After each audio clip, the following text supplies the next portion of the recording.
hello, everybody, and welcome to Bugbear's Basement. I am Chester C. Busby III, and very happy to have you here with us today. Of course, we're going to be getting into a couple things. We like to have some fun over here in Bugbear's Basement and do some different ideas when it comes to nerd culture, and of course, sitting down and doing some role playing seems to be the ultra end of nerd culture. Since I've had several people who saying, "Well, I'm a nerd, but I don't go that far." Oh well, there it is. So I guess we sit in the ultra end. We're ultra nerds. Be proud. Chin out. Chest out. Chin up. Sorry.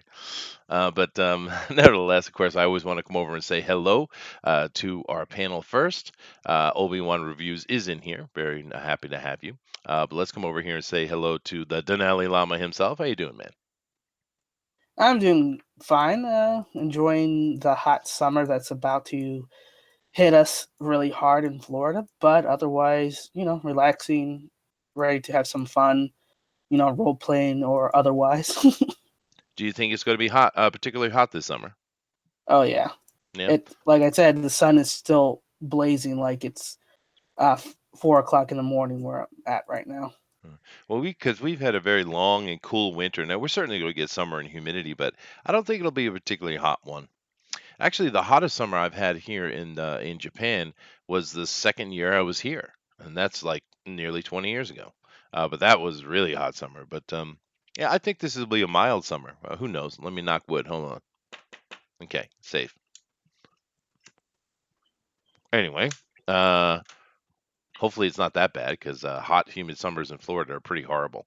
It's almost as if the sweat is a creature trying to attack you unto itself. Yeah. Florida is really rough. Anyway, but it is a jungle swamp, so I guess it makes sense. But we're also joined by DeWolf. How you doing there, Mr. Chairman? Hey, yeah, doing all right. Well, besides the little preface I gave you earlier. Oh no, we'll get into that momentarily. Just hold on to that for a second. But I think everyone's been kind of stating out their opinions on that. And as the days go by, the conversations about Avengers Endgame are getting more and more angsty. And I think a lot of people, it hit me immediately in the movie theater. But I think a lot of people were caught up by the glamour, and as the days gone by and they've been able to think about it, their opinions have changed. Is what I'm seeing. Not changed, just they've been able to absorb it more. I mean, it is 3 hour movie. I mean, after all. It's Uh, emotional. Yeah. Well, and that's part of my rant is the emotional roller coaster because I have a different angle on even that particular aspect of it. okay, cool. Well, hold that for a second. Let me come over here and say hello to George first. Hello, George. Greetings, everybody. Greetings. Nice to have you with us, George. Now, George is a dissenter. He thinks Endgame is the most awesome, amazing thing ever made. It So, is. yeah, so there you go. It's perfect. Yeah, yeah. I do believe he's being sarcastic, but it's hard to tell with George. Nevertheless, but we're happy to see all you guys in here. I see Nick W's in here as well. But just keep in mind, guys, of course, we want you to check out our links down below to all the stuff we're doing. Also, keep in mind that, hitting that like button and subscribing, we do appreciate it. It does help the channel. But the thing that helps us the most, hit that share button. We are live streaming after all. We are streamers, I guess. We're not technically YouTubers. I was put in my place, I guess, by actual YouTubers. You're not a YouTuber, you're a streamer. Okay. Well, there you go. That's Just a right. streamer. Just a streamer. Happy and proud of it. We're ultra elite nerds, proud of it. Just a streamer, proud of it. All right, there you go. But I guess it is what it is. Nevertheless, It's a um, slippery uh, slope. I guess it is. I mean, some people take quite offense to that. Being a YouTuber means you upload videos. If you're not doing that, you're not a YouTuber. You're just a streamer. I have been informed. So okay, rock and roll. I'm happy with that. And that's okay because that's what we do. So we are streamers. Just remember that, guys. Uh, and I think we're supposed. I think another person I had heard said we should all be on Twitch. What are we doing on YouTube, blocking up the air? All right. I think some of the Aw. older YouTubers are getting a little frustrated. I think, but I think it's their frustration is really coming out of YouTube itself, and they're just people tend to point fingers at anything that's nearby, but it doesn't matter. it means nothing whatsoever. But let's go ahead and get into it then, because we do want to do I do want to run some of the God's Blood, but we don't have DeWolf for a very long time today. Unfortunately, he's a busy man with kids that are out being active, and I get it, dude. That was like a decade Yeah. ago for me, but I get it. So let's get right into it now. Of course, DeWolf here went and saw the End Game yesterday. Actually, while we were doing our show, I think. And It was during the show. I left. yeah. I left it. They left the house and picked up the wife and was going there. The movie started at 7:30, so we were sitting down waiting while you guys were starting the show apparently. And lo and behold, what I didn't know was as you guys were talking about it, I was getting a heavy dose of it, and it was exciting and fun and full of disbelief. Yeah, Okay, so disbelief's the what did word. you really think about it? Yeah, well, he's got to give us his opinion now. Well, there's this thing that we like to use called the Mary Sue. And it is where that character, usually the hero, the protagonist, just can't do anything wrong and will beat everyone that in every situation that comes before it. And so you don't believe it. In this particular instance, that is what I was met with Thanos. He was the, I don't know what you would call that, the Thanos Sue, I guess. Because and here's the thing about why you, George, thought the movie was great and why you cheered. Because especially when Captain Marvel showed up, and spoilers, just block your ears. I can't rant without. Well, maybe I can. I'll try not to. No, When that's Captain okay. Marvel showed up at the end, and you cheered, right? I had some elation as well Yeah, that was an epic because I had entrance. and and I already had some cheering going on earlier. But here's the reason why. Because Thanos was the Thanos Sue, because there was no way to beat him. This was a character who was even without gemstones on his hand, he was still godlike. There was nothing that could be done. We had already seen him encounter some individual characters in Infinity War, and he just mows them over. And we saw him with Hulk. He just beat him up, and I thought beat him up too quick for what Hulk, the Rage Monster, is supposed to be. Then we see him with Iron Man and the Guardians of the Galaxy, and some of them, they set up this big thing. They almost they tone him down because he's got godlike powers at that point. Well, here again, in this movie, we don't have an Infinity Gauntlet. What we have is just a guy with a double-bladed staff spinning it around, and he's able to block mega beams powered up by Thor coming through Iron Man, which of course we saw way early in Avengers 1, and how that was a tactic that could be employed by Iron Man. And there's nothing you could do to stop this guy. And so, yes, when someone showed up to finally make this guy wince and go, "Oh my goodness, you guys are you guys are tough and strong, and you took out a weapon of mine," you finally did say yay out of elation, because it was frustrating. Thanos was frustrating because you didn't have a villain that even was plausible. And that, for me, as far as the Thanos aspect of this, was the problem. And that led so much of this other stuff. I think that we were built up about the end, what the end was about. And of course, you guys have already talked about the characters, right? The fact that they destroyed Thor. Hulk was no longer hippie Hulk. Chester, that is what you were looking for yesterday when you were talking about Hulk. You didn't know it was hippie Hulk. He no longer had any rage. He was barefoot, walking in the grass. He was making food for people. I almost expected him to be making flower daisy chains to put around people's necks. And they made him It, lame It by was the end as well. They made him lame. That's because he was hippie Hulk. He didn't have Rage Hulk inside of him at all. No, but you know what? There is a reason why Hulk is awesome in this movie. No, there It's isn't. because hold on a sec. It's because he's the only one that actually survived, other than Thanos, using the glove. This doesn't mean anything. No, and they That's made him as far lame as out of it. as far as character development, we lost all of the character development. When you go back to Incredible Hulk, which I realize it's the stepchild of Hulk, and you see the Rage Monster, then you see the I'm always angry, and then of course we had Infinity War, which you said right there, we saw it coming. We saw the three movie Yeah. Hulk movie separated into pieces, like they've been talking about how awesome this Hulk story arc was.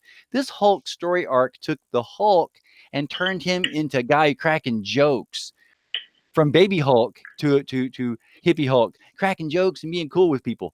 That's not Hulk. And then of course Thor, you already talked about Thor. He completely lost everything, and he was not worthy. It took him to talk to his mother to become worthy. I'm just going to say that about Mjolnir. But I don't think at that point he was still worthy. He should not have been able to bring the Mjolnir to him because of how cowardly and Yeah. debased Exactly. his character was. He wasn't worthy unless they took that moment where he looks at his mom, and I could see the mom because of her background, how she grew up, the wisdom that she has, the mystical nature of her, that which of course she mostly shared with Loki, which makes sense for her to realize what time can do, and look at her son, and instead of having his father tell him, this is a guy who was raised to be the king, okay, of Asgard forever, the king.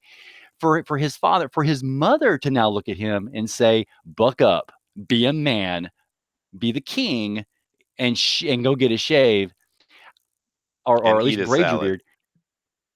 beard." Yeah, and eat a salad. That would have been the moment for a mother to look at a son. I have a wife, and she tells me that we were not raising a boy, we're raising a man.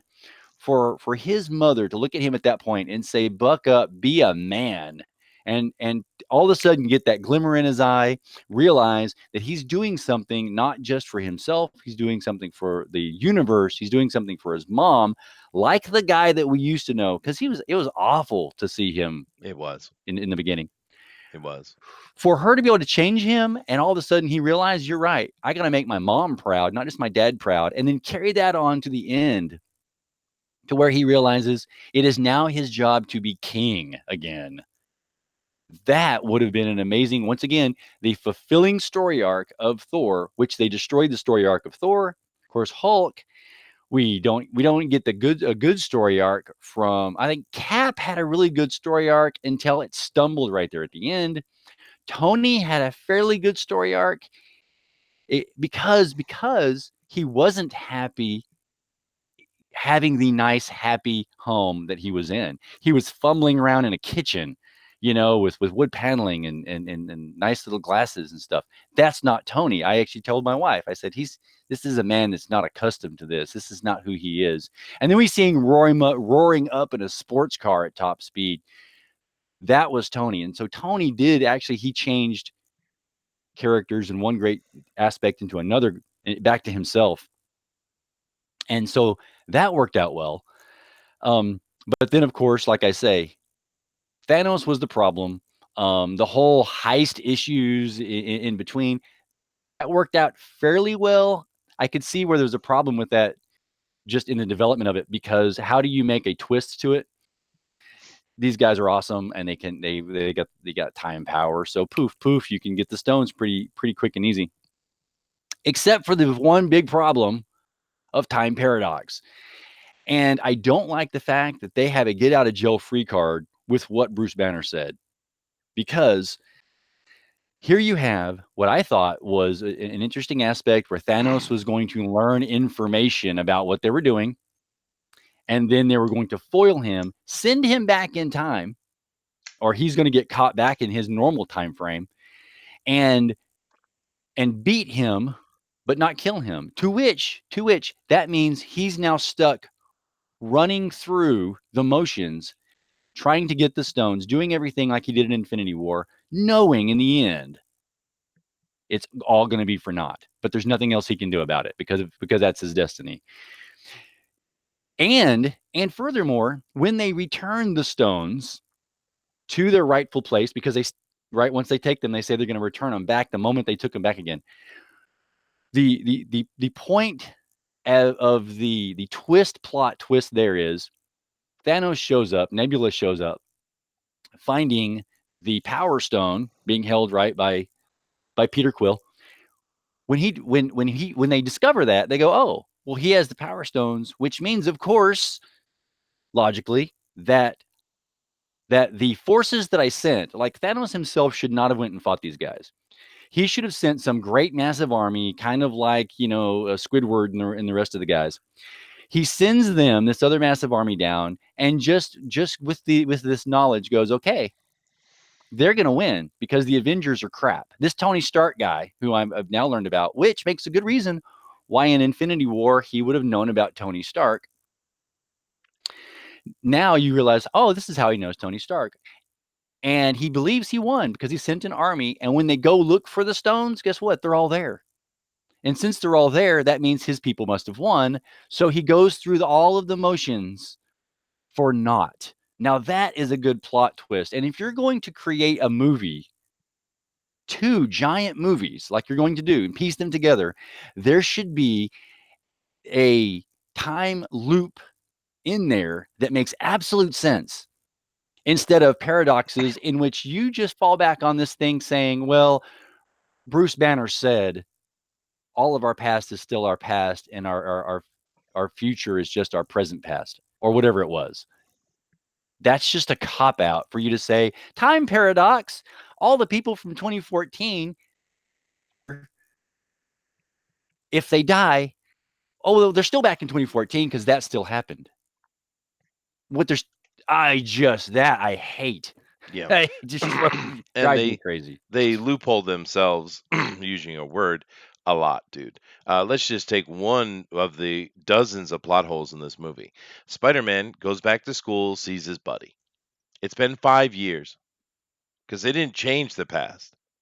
They simply undid it Right? Yeah. in their future. Therefore, Right. what? Spider-Man just shows up back at school like it's nothing? What? I think your Mason Well, you alarm know is what? going off. That's no. It's the tornado alert. Um, flash flooding. It's actually flash flooding. So address that, right? I think the whole thing because we now have Spider-Man Days of Future Past coming up, and yes, that was on purpose. And I think they're gonna address that. They're gonna address the fact that the world is changed because we go from the snapping to everyone being back. Um, all these accumulated homes and this stuff. People have to rebuild their lives. In the meantime, the whole world knows they were eradicated for a while. This is going to change the mentality of people. They're going to accept heroes. They're going to want heroes.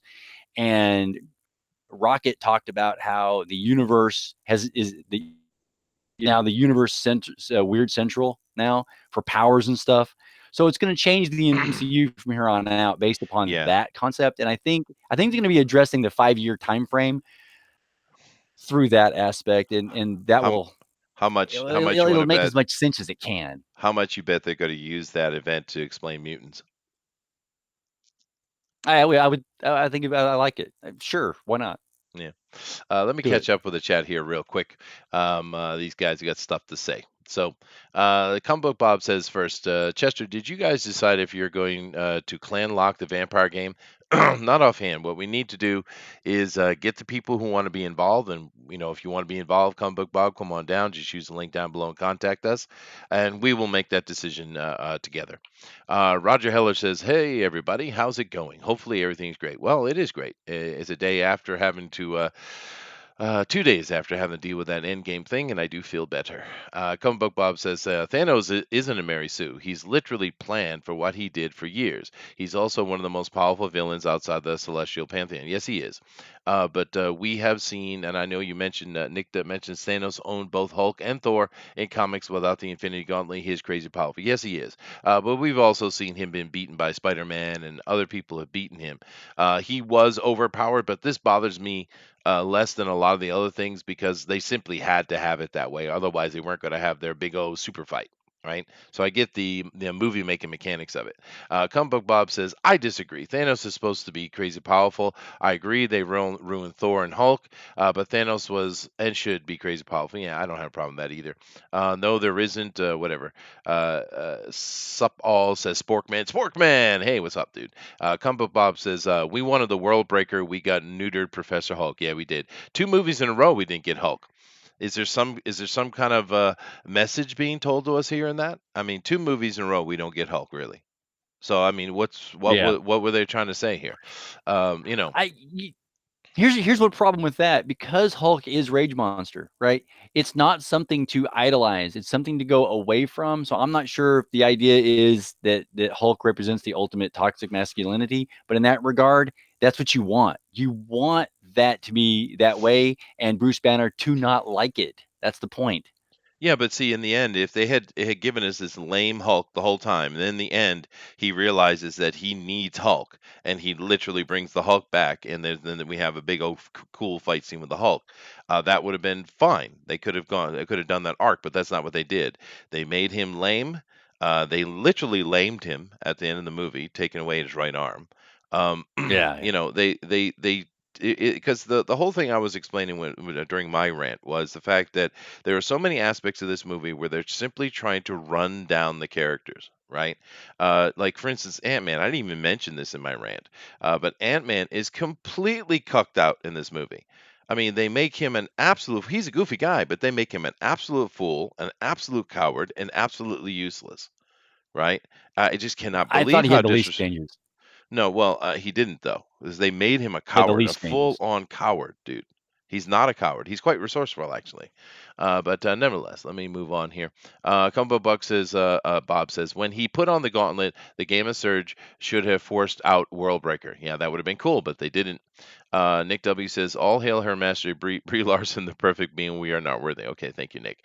Comic Bob is talking to Nick, says, honestly, even if they had put the person I wanted into the role of Captain Marvel, the way they've written her would have made the character just as bad. No, I agree with that. And it's comically.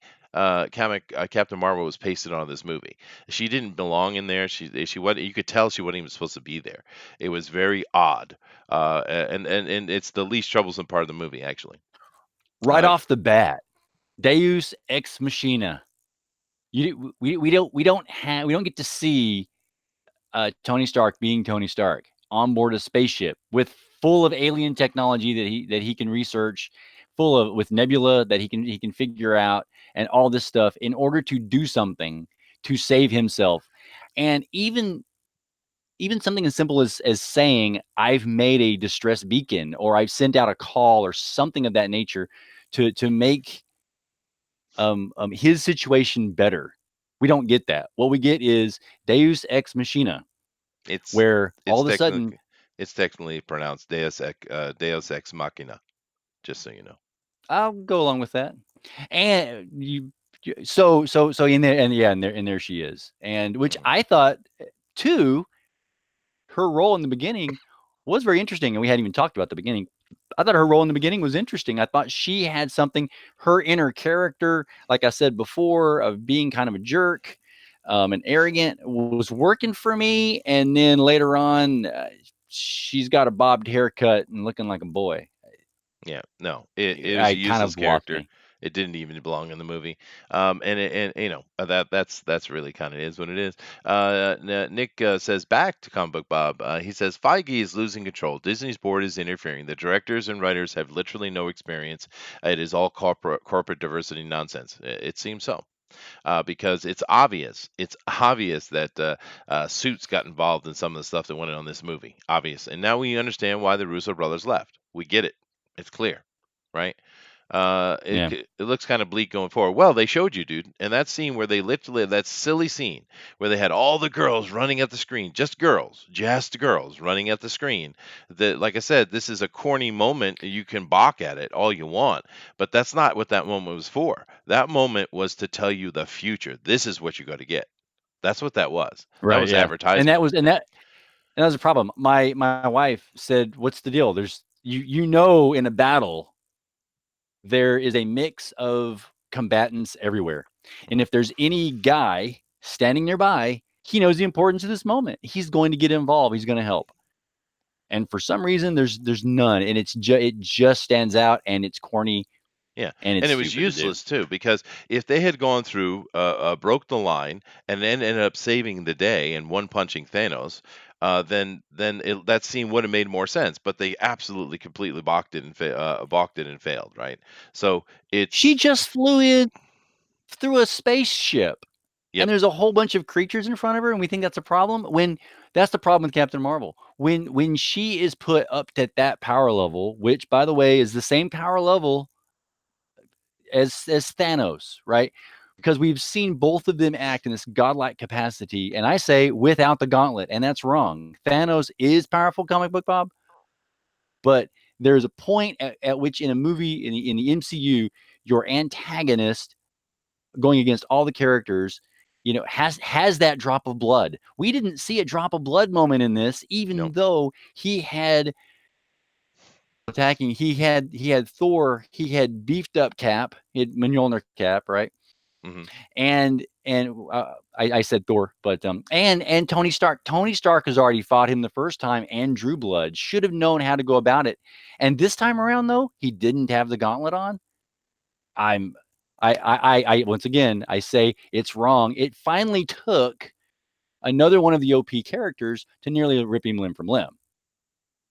And of course, it was another one of our females, which we know and love, and was the only piece, by the way. I'm going to talk about eye candy for a second.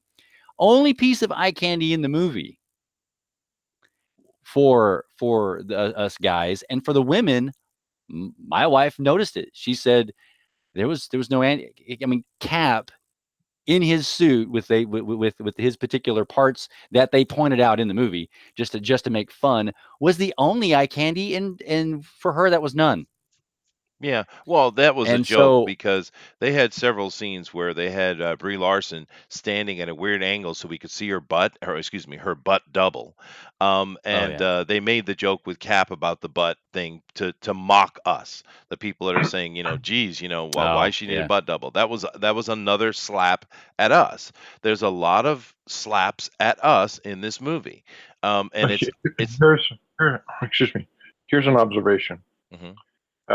for your thought consideration. If the Russo brothers weren't shoehorned Captain Marvel into this, I believe Thor would be doing everything that Captain Marvel would be doing at the end of the. I agree. oh that'd be great. Because Thor smashed right through in Infinity War. He smashed through one of those pylon ships, just flew right through it, and then came out the other end and did a hover over it as it was exploding. Exactly what Captain Marvel did in Endgame. Yeah, no, you're I, right. You're right. They've just Oh replaced wow, Thor scenes with Captain Marvel. We know that, and they were forced to put her in. They didn't want to, and they put her in absolutely most minimal, useless way they could. You could see the infighting going on between the Russo brothers and their crew and the corporates over at Disney. You could see it. It was very clear in the movie, and I've only seen the movie once, and that's how indelibly it's stuck in my head. Right. Comic Bob says, I don't think they really want to. They can use the time paradoxes to bring in Kang or Immortus. They could have done something cool. I was really expecting we get a cutscene at the end showing someone like that, or maybe Galactus, but nope. But they were this whole movie was about ending the era, is what it was doing. And in that way, there's nothing wrong with that. But it's just unfortunate that they couldn't make a good movie for it to go out on. Um, let me see here. He says, Comic Book Bob, 2015 kicked off Marvel Publishing, all new, all different initiative. I believe this was guided by MCU. It might well have been. Because we know that all the storylines they're using, we can see it very clearly. They're coming out of the SJW Marvel. We know that Captain Marvel, of course, is the Deconic version of Captain Marvel, not the original, and they're doing that with all the kind of characters. But let's see. Roger Heller says, and that's why there's this great comics gate and this comics art revolution. Yep, I'm glad that yeah. I'm all in. Yeah, so are we, dude. I sure Uh, hope. Yeah, we turn out something. defies this. Yeah, hopefully. Thundara says, full gauntlet Thanos almost got owned by Captain Marvel. Lol. So that's true because he did put the gauntlet on when she attacked him, and she managed to get it off of him.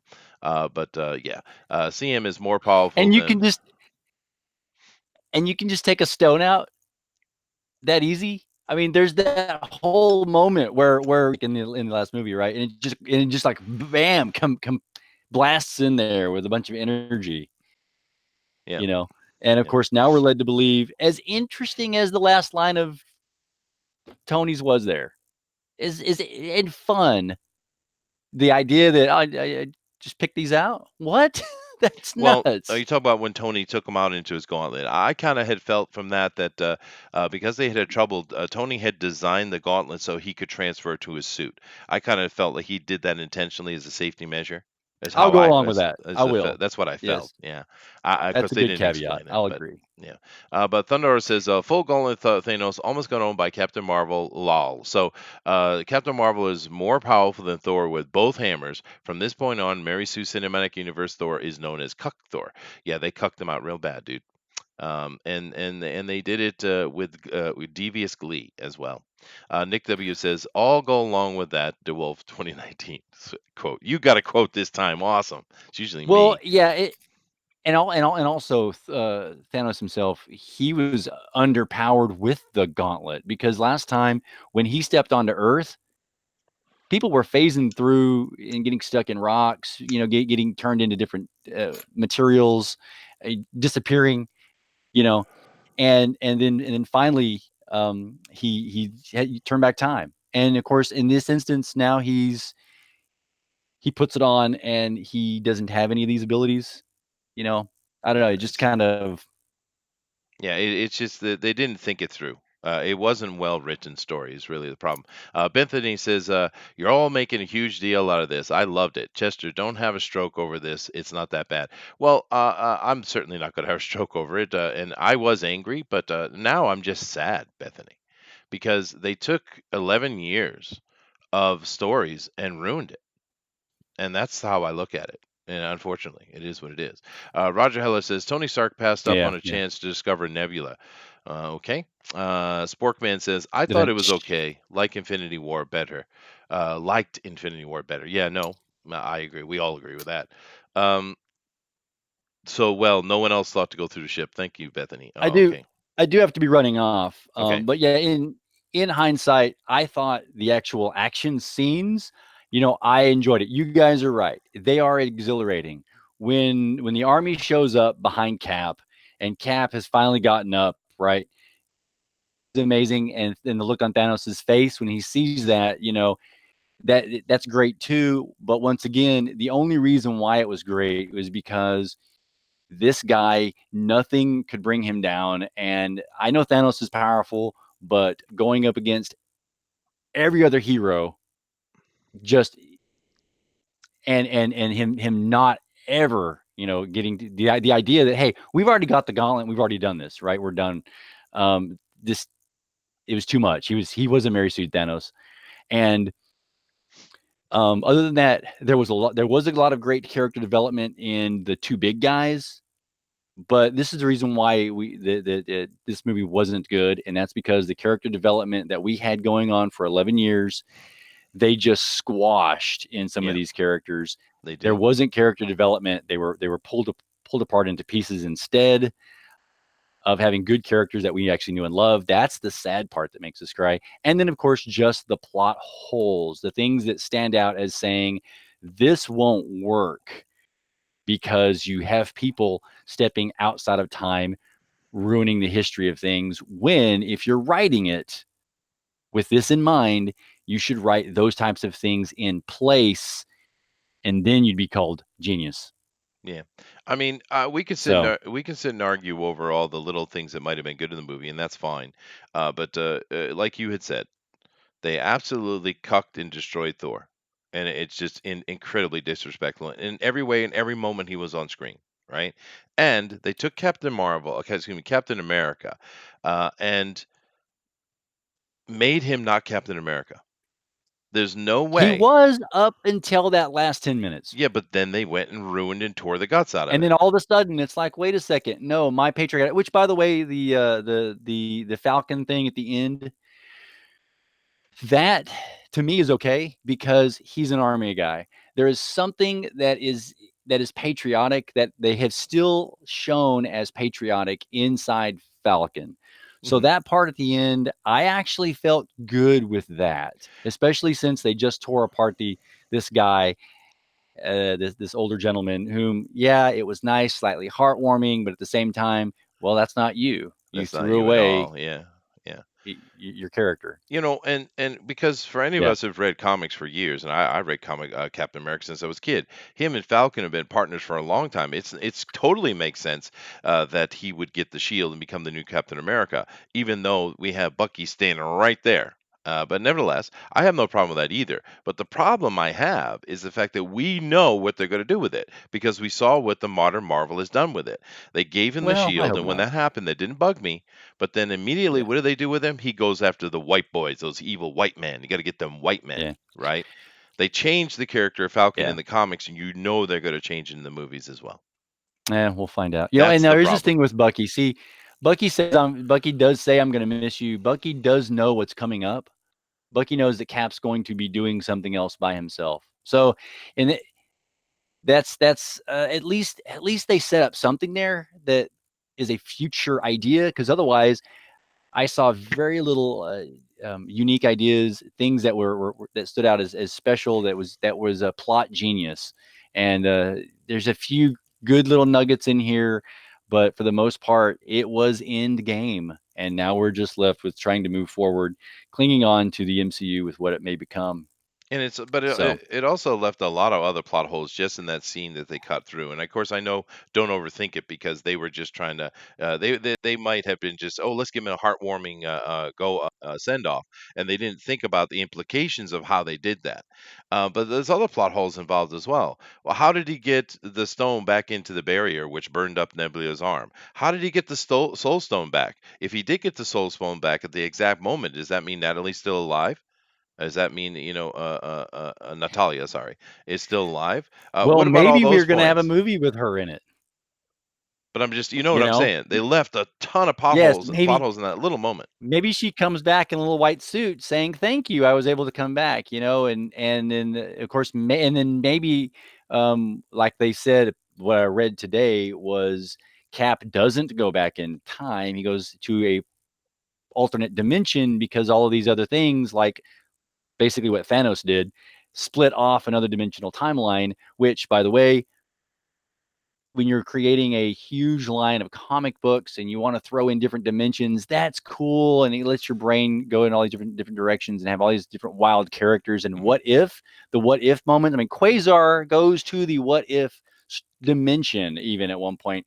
It's fun, but when you're doing a movie like this, things have to flow forward, and you can't just immediately go, oh, I'm just going to pop something in from another dimension, and now it's other dimensional Cap and other dimensional Black Widow. It doesn't work. Too Yeah. easy. Yeah, and it's kind of funny what Yeah. Thundera is saying here because there's another side to this I find interesting. He says that Fat Thor was hilarious. Yeah, that's the problem. Thor was a damn joke. Thor, God of Thunder, King of Asgard, Defender of Earth, the Mighty Avenger, the Almighty Thor was a fat joke. Well, the interesting thing is the SJWs are upset about that because they think it's fat shaming, which made me laugh. I got a chuckle out of it, to be honest with you. Yeah. But you see, the thing is I get what they were thinking because I think we have multiple layers of things that are going on. I think they were like, "Oh, we're gonna have some comedy with Thor. This will be funny." But I also think there was a thought to tear down Thor so we can build up Captain Marvel, right? And all of our backlash against Captain Marvel and not the movie itself, but mainly her, Brie Larson, I think was a response because there were several things in these movies that were responses. Captain America's ass, Thor, Mjolnir, all these things were responses to fans. And that's not how you make a movie. That's not how you make a movie. You don't No. use your Yeah. All right. I movie gotta. I gotta head out. to slap at your You at the guys. fans. Later, dude. You guys have fun. Have a good evening. Oh, we will. All right. Anyway, I'm glad that DeWolf came in and gave his opinion on that. And Of course, we all have our own opinions. It's just really, for me, it's just sad and unfortunate what's going on with it. And it is what it is. Um, we can't. It's what they gave us, unfortunately. And you could call it ineptness. You could call it insidious. You can call it whatever you want. It's not a good movie, and it's really unfortunate that this is what we're ending on. So for me, I guess I'm just going to have to leave it as Infinity War is the end of the story, and that's that. But anyway, I do want to move on to some other things. Thank you guys all very much for your comments and interaction here. But we do need to move on to a couple other things. Let me do this one real quick. This right here, I just want to cover quickly. This is coming up May 1st, which is tomorrow, right? Yep, tomorrow. And this is at 9:30 p.m. Eastern Standard Time. We have Dr. Wright is doing a show over on his channel, Dr. Wright. And if Thundero, if you could do me a favor and throw up Dr. Wright's link, please, for everyone to see. And what we're going to be doing over there is they're going to having a writing contest, and I'm one of the judges. So I'm going to be over there helping and judge, and whichever piece or entry wins is going to be getting $200. It's pretty cool, I think. So I'm going to be part of that. Definitely come check it out. Also, I'm going to be. It hasn't been announced yet, and I'm not going to give any details. But coming up over on Engeltein's channel there, I Love Comics. He does his Thunderdome, which pits two people against each other in a kind of contest type of thing of knowledge and stuff. And I am going to be on that show, and I'm going up against a very cool guy, which I won't say anything. I'll let him take care of all that kind of announcements. But it's going to be fun. I'm looking forward to it actually. So those things are coming up that are happening outside of what we do here in Fanspeak. But would love to have you guys come over and check that out and be part of it. I think it'll be a lot of fun. But definitely, this is over on Dr. Wright's channel tomorrow, 9:30 p.m. Eastern Standard Time. And when we do our comic book news tomorrow, we'll make sure and promote that and show it again, so you guys can follow us over there and have fun with it. But other than that, so who do I got here? I got Denali and I got George. That's perfect. Now, of course, you guys know that we have been doing a series of Marvel role-playing superhero RPG system games. Now, it's a homebrew, which I created, and well, we've created actually. It's that's how games work, role-playing games work. And we're going to continue today with Act 3. So, you two guys ready? Oh boy. Are you ready? Yes, yes, yes. I got to find my Chester folder. Okay, he's got to find his Chester folder. All right. Whilst he's finding his Chester folder, I'm going to prepare a couple other things. But Denali, why don't you do me a favor and give the Mhm. folks a quick synopsis from your point of view, what has happened in God's Blood up until now? All right. Well, we were part of Jupiter 10 crew, tasked to find out information about the blue locust from by getting a subordinate or somebody from one of the vassal gangs that's working with blue locust, the Lotus. razor lotus, blue lotus, and by getting one of the razorback gangs. Um, During our course of a mission, we found out that the Razorbacks are pushing a type of a cybernetic unity movement for unknown purposes because we didn't dwell into that. But we beat up a whole lot of Razorbacks and their minions and capture one for interrogations.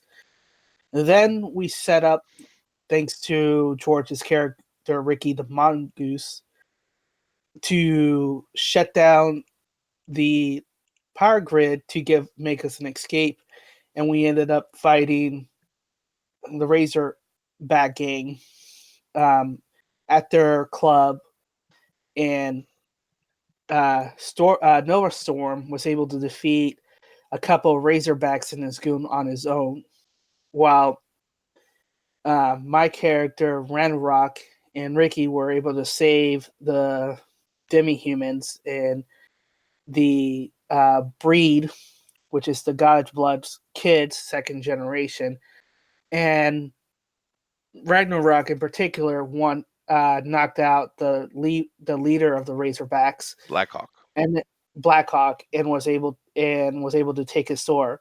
Plus, he ripped his arm off and limbs until Nova Store said it would do it. It's easier just to get his microchip and all his memories instead of bringing him over and killed Blackhawk from ripping all those components out. Yes. And that's where we left off. Yes, you were very quite murderous. Yes, I remember. All right. Well, let me come over here and do a quick overall of the campaign itself. Of course, this is called God's Blood, and we have a situation where basically a group of aliens at the other side of the galaxy were fighting a mad god and trying to stop the god from destroying the galaxy itself. And we don't have a lot of details of exactly what its plans were, but we know that it happened. And in destroying the body of the god, its consciousness escaped, and they were chasing it across space.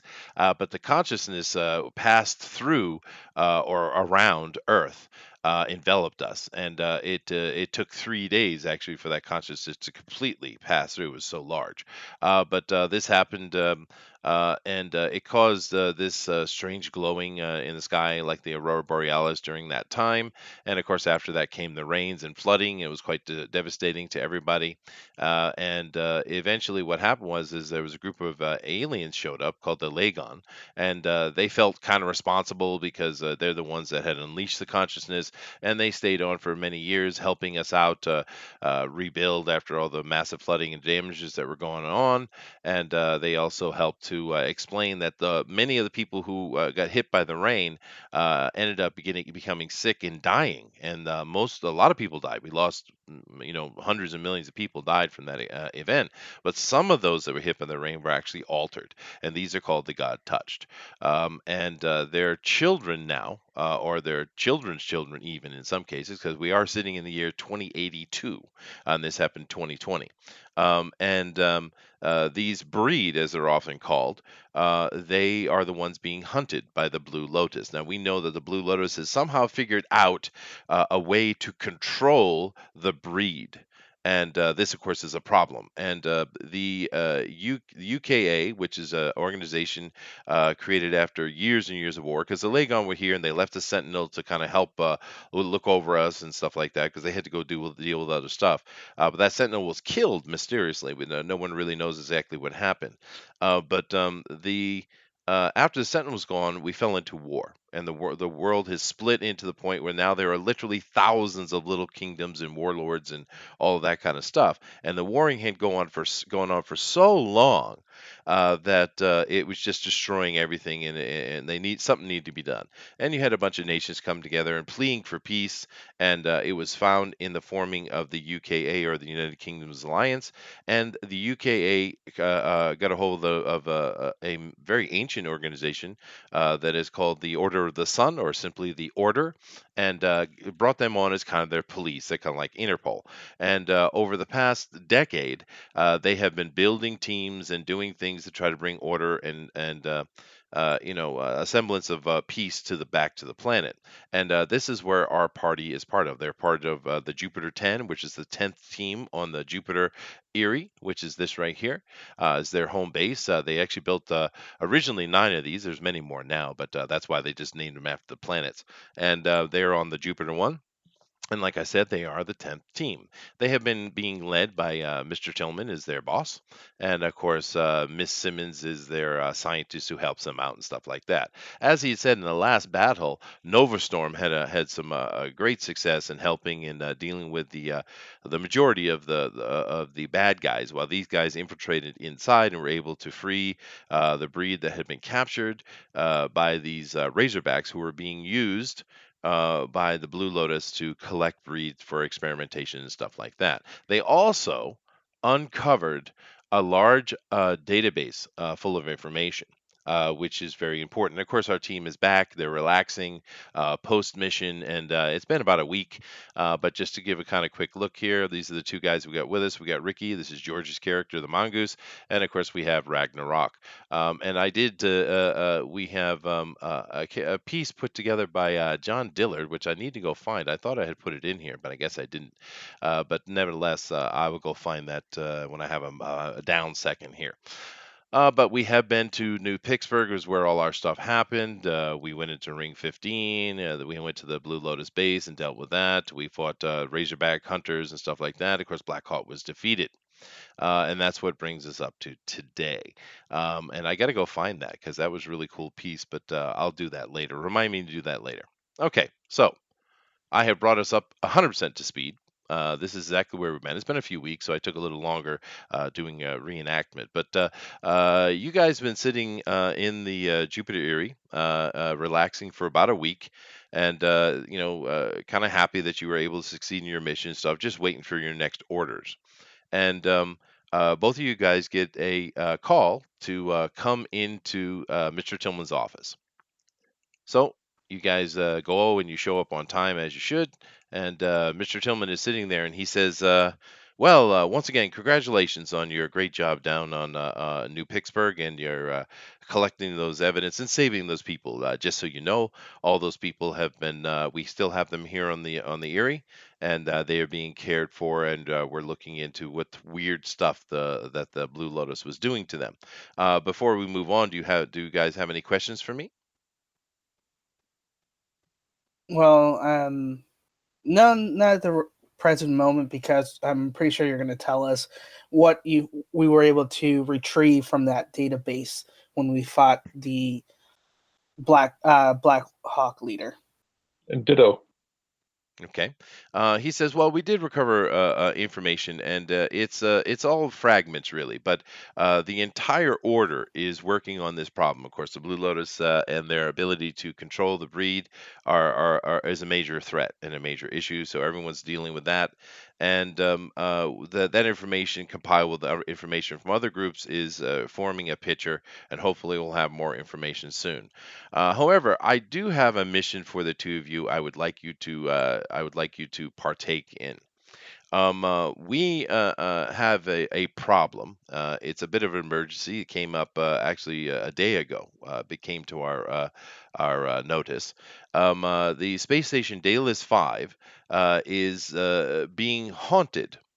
Now, I know this sounds weird, but we don't think it's a ghost. We think there's another problem. But the real problem, the haunting, is people are showing up dead, and we found evidence of Blue Lotus activity on the station as well.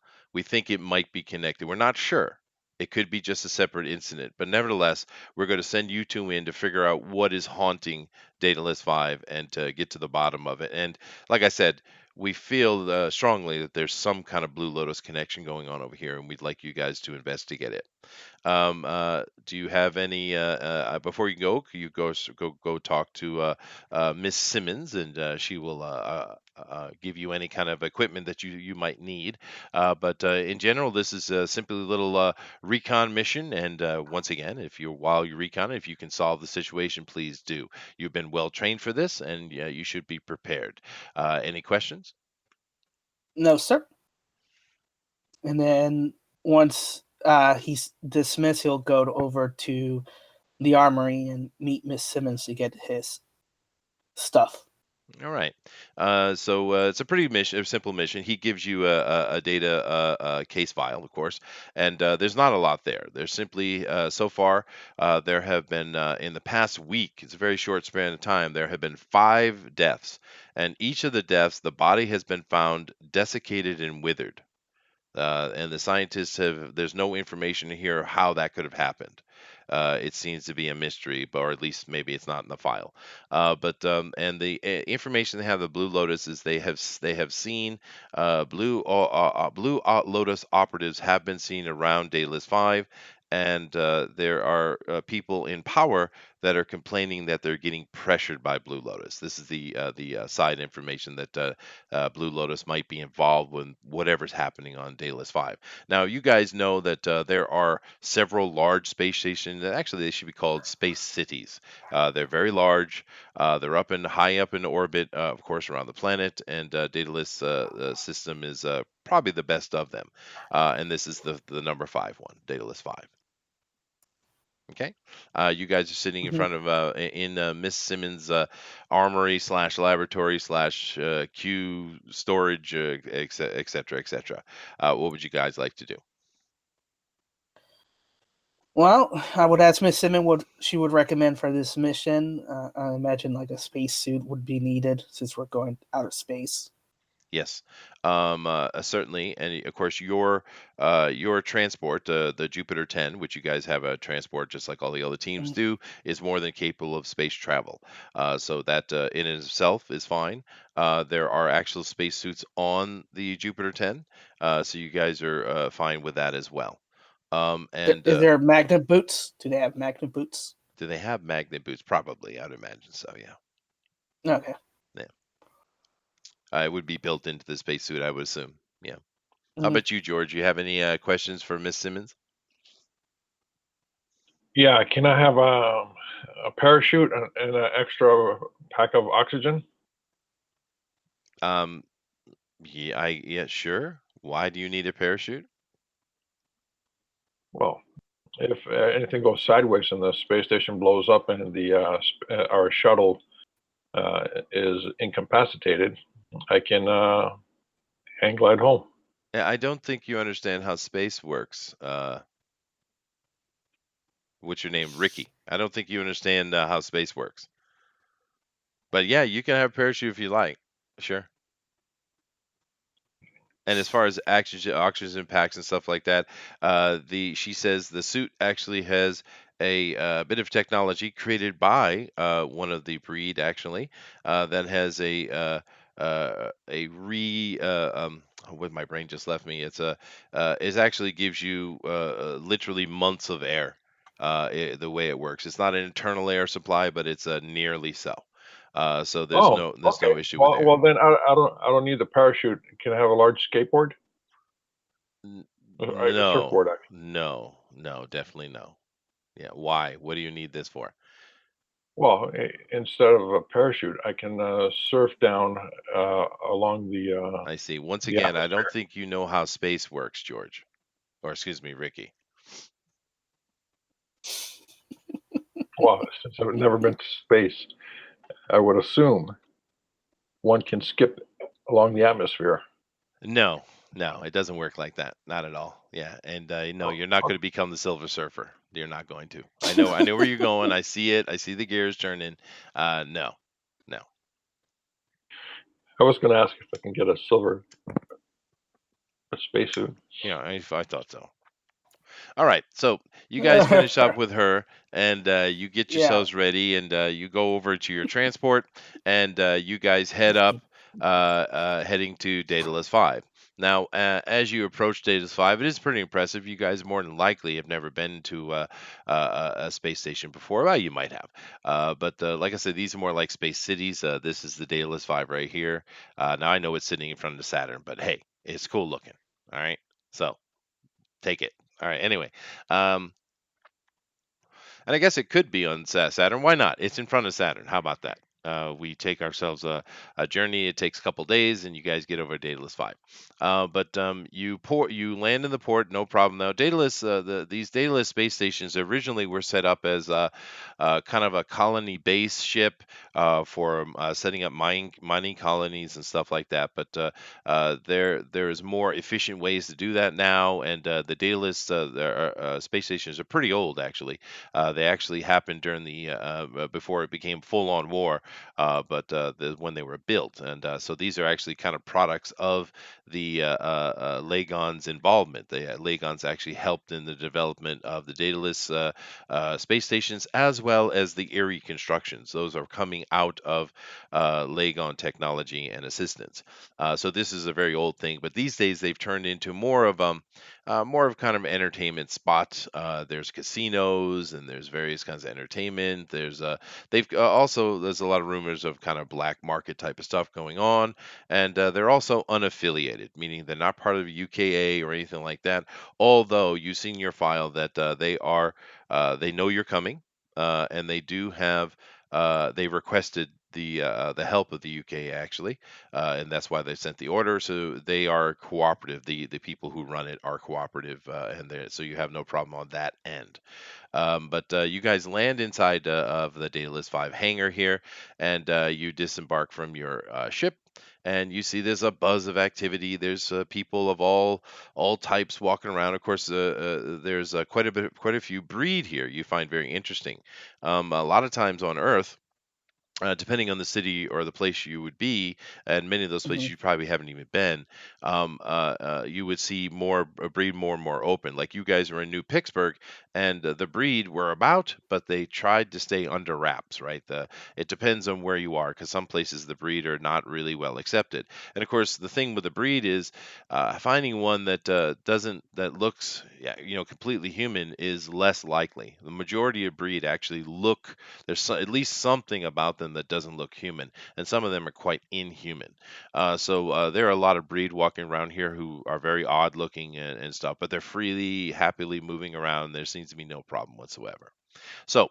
The only information you have, other than the authority here, which we will say is Captain Renner.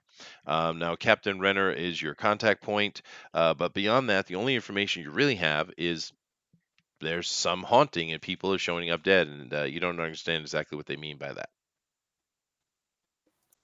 So Ragnar would suggest for Ricky and him to go to meet their point of contact, Captain Renner, and obtain, where these incidents have been occurring, where these bodies were being found, and try to get more context of what they mean about hauntings and all that stuff. Okay, George. Sounds good. Okay. So you guys go and you talk to security personnel and ask where Captain Renner could be found. Of course, he's on the bridge, and they actually escort you happily there. And you come in, you see there's a very active bridge here.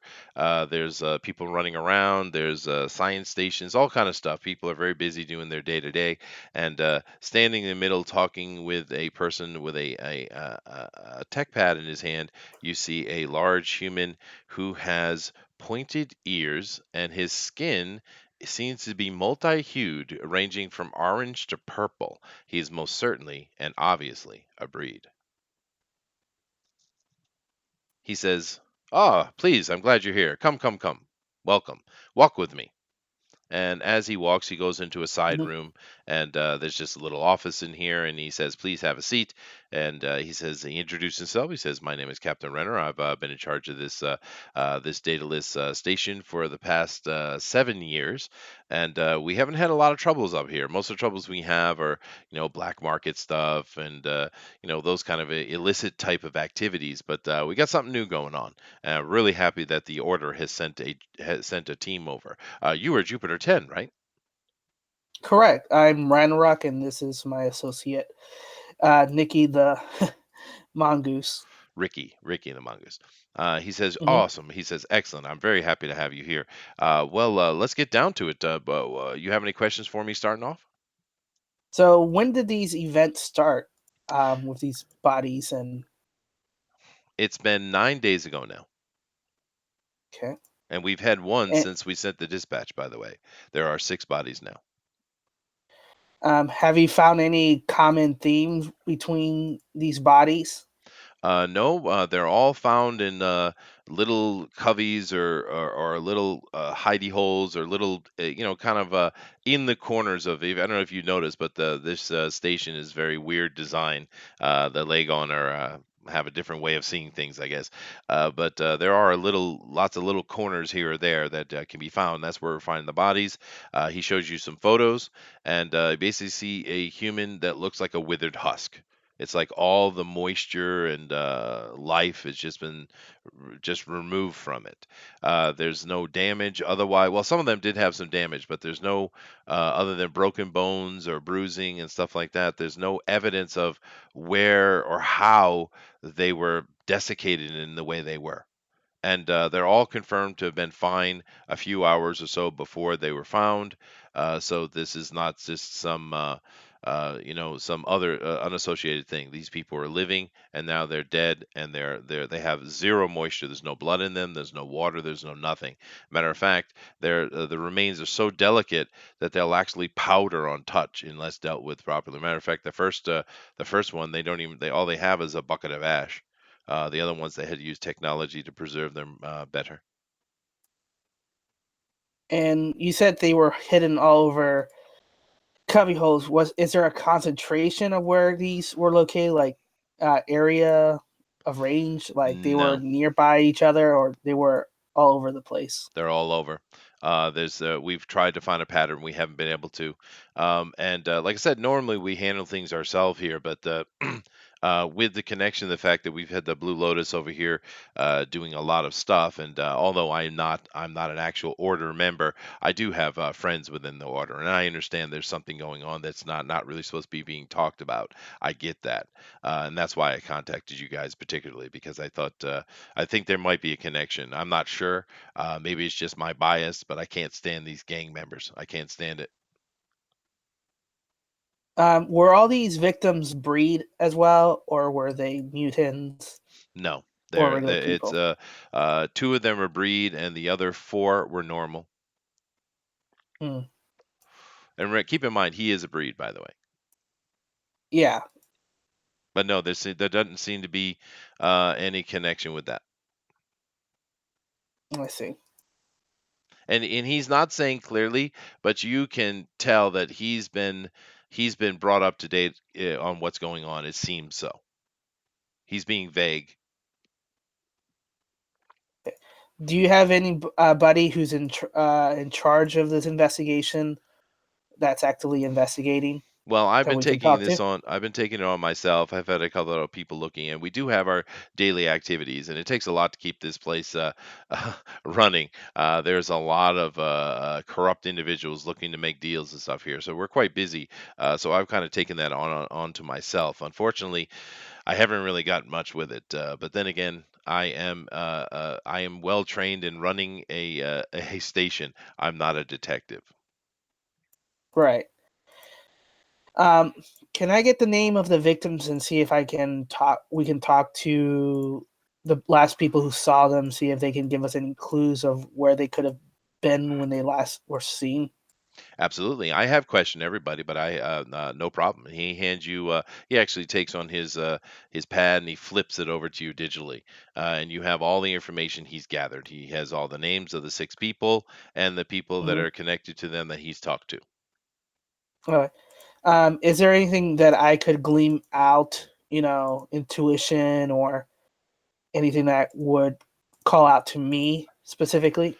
Well, you have a lady who is traveling here for a vacation to play in the casinos because this is quite the casinos and the pools and the entertainment is quite nice. These dataless places are lavish.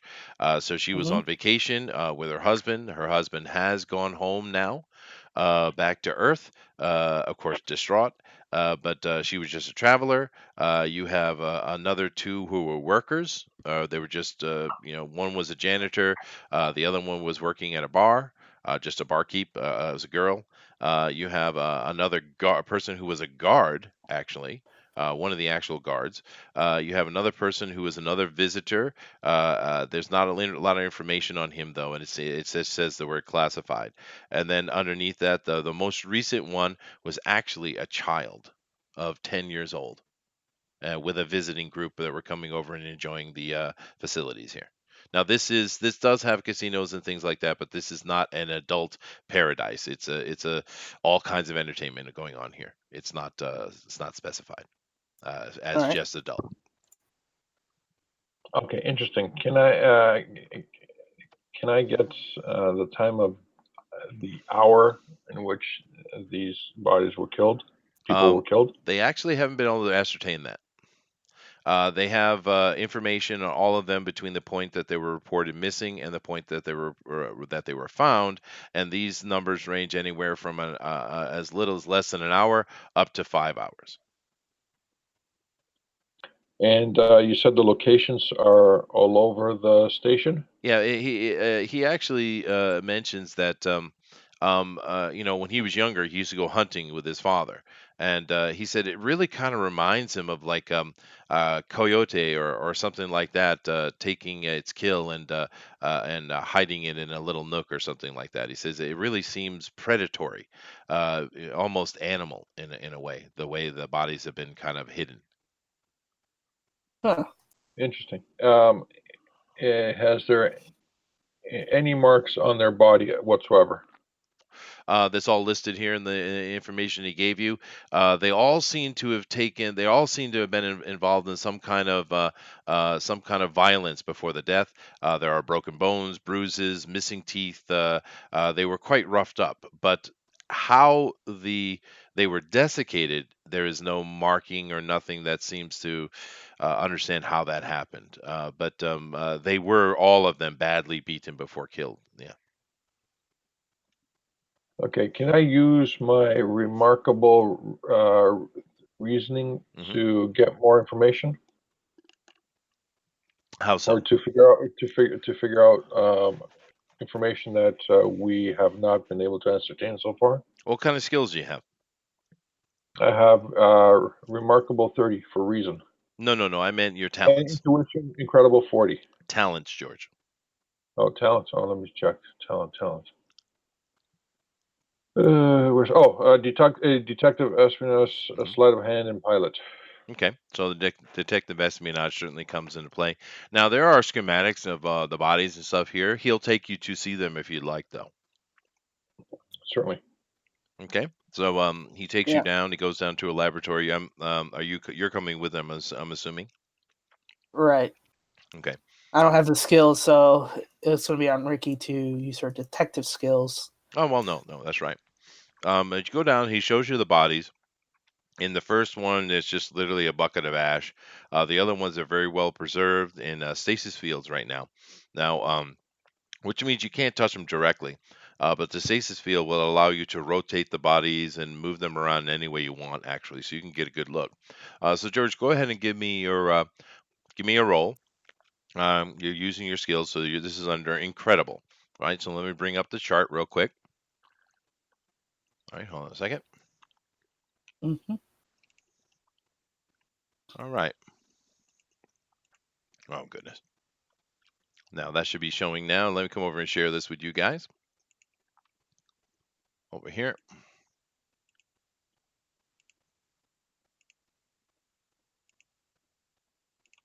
All right. So here's our chart. Let me make this nice and big here.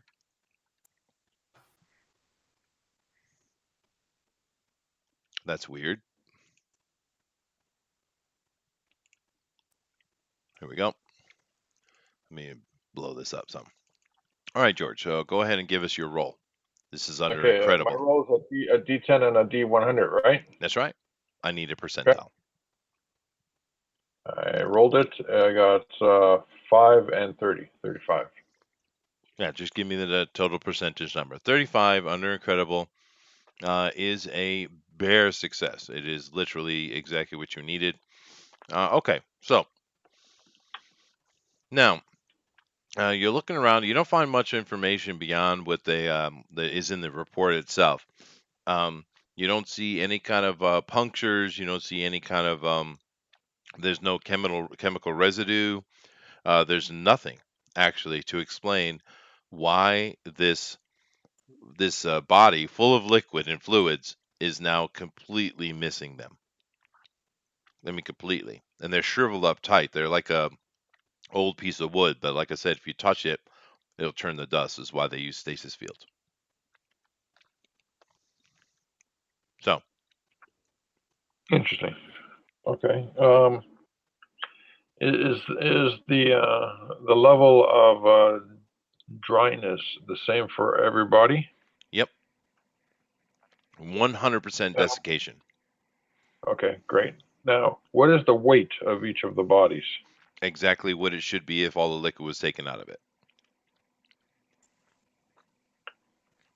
Um, their eyeballs. Are they shriveled up, or are there Raisins, raisins. Yeah, raisins? Raisins. Okay. Are their eyes in an open or closed position? because of the desiccation, of course, they would be open. Yeah. Okay. Let's see. Let me see. The way that it's in status is the way they were found. Yes. Exactly. And What they're what in what various what? positions, by the way. They're not just laid out flat. Some are in fetal positions. Most of them are kind of rolled into a ball of some kind. And they were found in little things. And wherever they were stuffed into, whatever hole they were stuffed into, they were still alive at the time, even though bones and stuff had been broken. And then the desiccation happened when they were in position. So it's like something grabbed Okay. them up, stuffed them into a hole, then somehow removed all their fluids.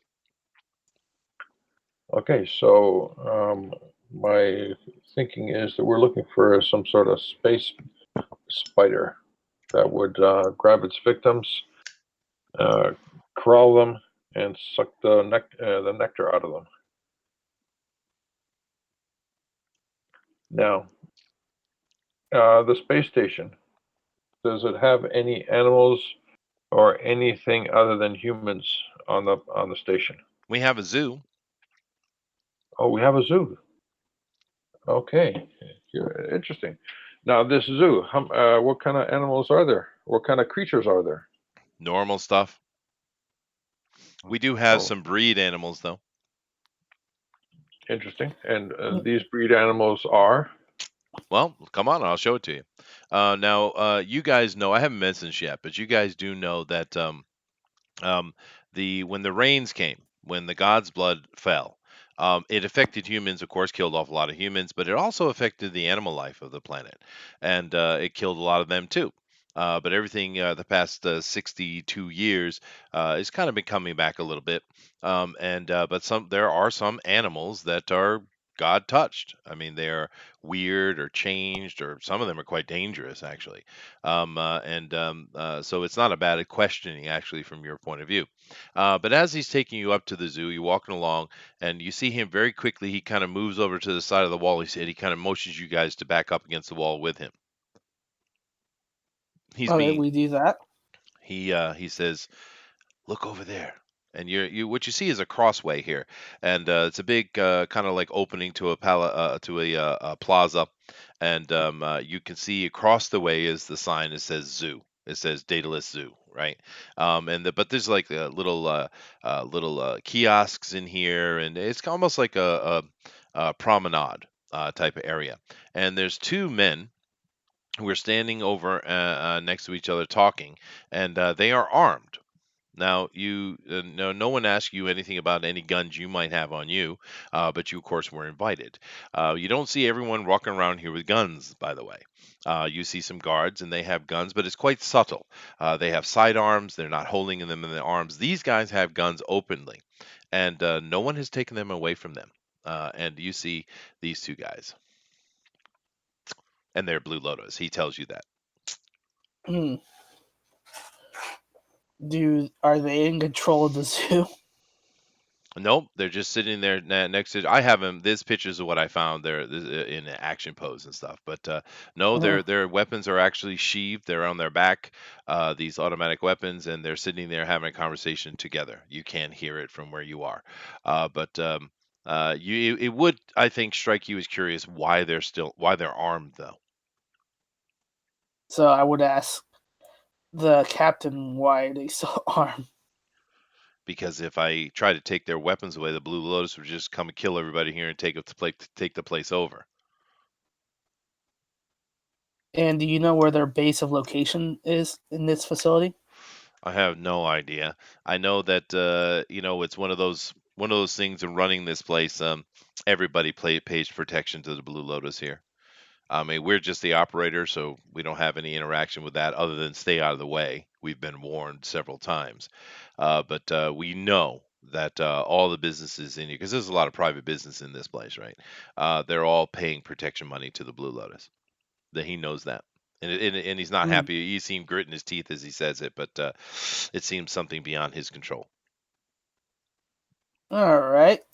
How about we have a me and Ricky here have a chat with these guys and get some information out of them. He says, "Well, don't do it when I'm here." Well, I'll give you about 5 minutes, and then we're gonna go talk to him. He says, "All right then," and he stealthily takes off. He's pretty good at it, actually. All right. All right, so you guys are So, sitting in that promenade. The zoo is on the other side, and these two guys are just sitting there chatting together. Like I said, they don't have the weapons out like you see in the picture, but they are in this full-on tactical armor. This is serious stuff they got on. Matter of fact, what they're wearing is armor. Unlike with the mhm, Razorbacks, the actual Razorbacks were actually cyborgs. This is not that type. These are armor guys are in armor, but this is serious gear. It's no joke. all right. So, Ricky, what do you reckon if we talk to these guys? Um, my And by talking, I mean with our fists. what's that? By talking, you mean what? By our fists. Uh, Fists.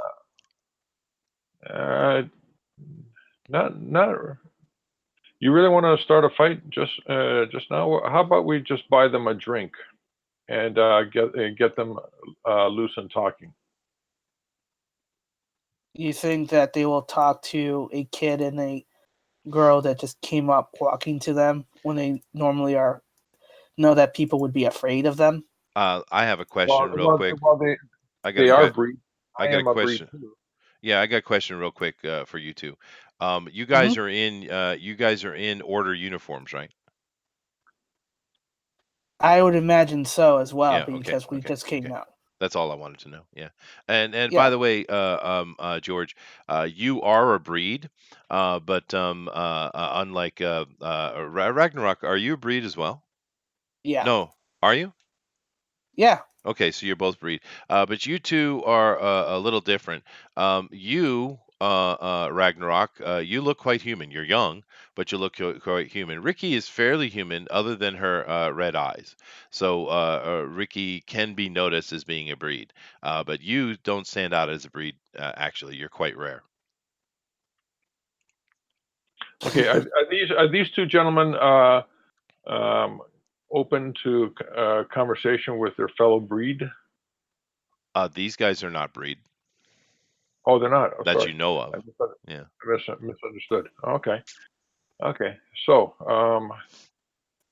er, let me ask my fellow traveler. Um, would it be wise to start a fight so early in our mission, or should we go to the security um, office and review the footage that they have recorded of the space station? Well, Meaning we can definitely particularly, do. do you mean particularly where these guys been moving? Is that what you mean? Exactly. Oh, I see. Yeah. Okay. Okay, we can do that.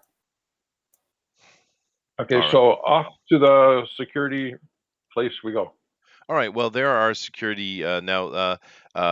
Captain Rayner gave you not only information, he gave you access to stuff. So you have a map and stuff, and you can see that there are many police excuse me, security substations around this this space station, and there is one right here on the promenade. It's about 75 meters to your left. Okay, Awesome. we go there to review the security tapes. Give me perception checks as you guys move along. All right, that would be. Oh, oops, wrong window. So that would be 1d10 plus 1d100.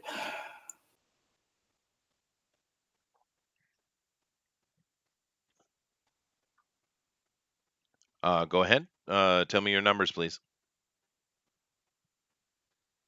I Um, have 56. And I have 40. what is your intuition? I mean, excuse me. Intuition Yeah. intuition is 10. Excellent. I have Okay. 42, and my intuition's incredible 40. Okay. You guys both notice that this Blue Lotus team here have both spotted you. They are looking at you as you guys walk away. They don't do anything. They don't draw weapons, but they're obviously have seen you. All right. All right, you guys get over to the security station. You come in. Of course, there's a few workers in here, and there's a couple of security guards as well, sitting down having a coffee and eating a donut, of course. And you talk to the secretary sitting in the front, and he says that, let me just clear you first. He makes a call. You hear Captain Renner on the other side of the comm, and he says, please, how can we help you? We want to look at the security footage. Anything in Or, particular?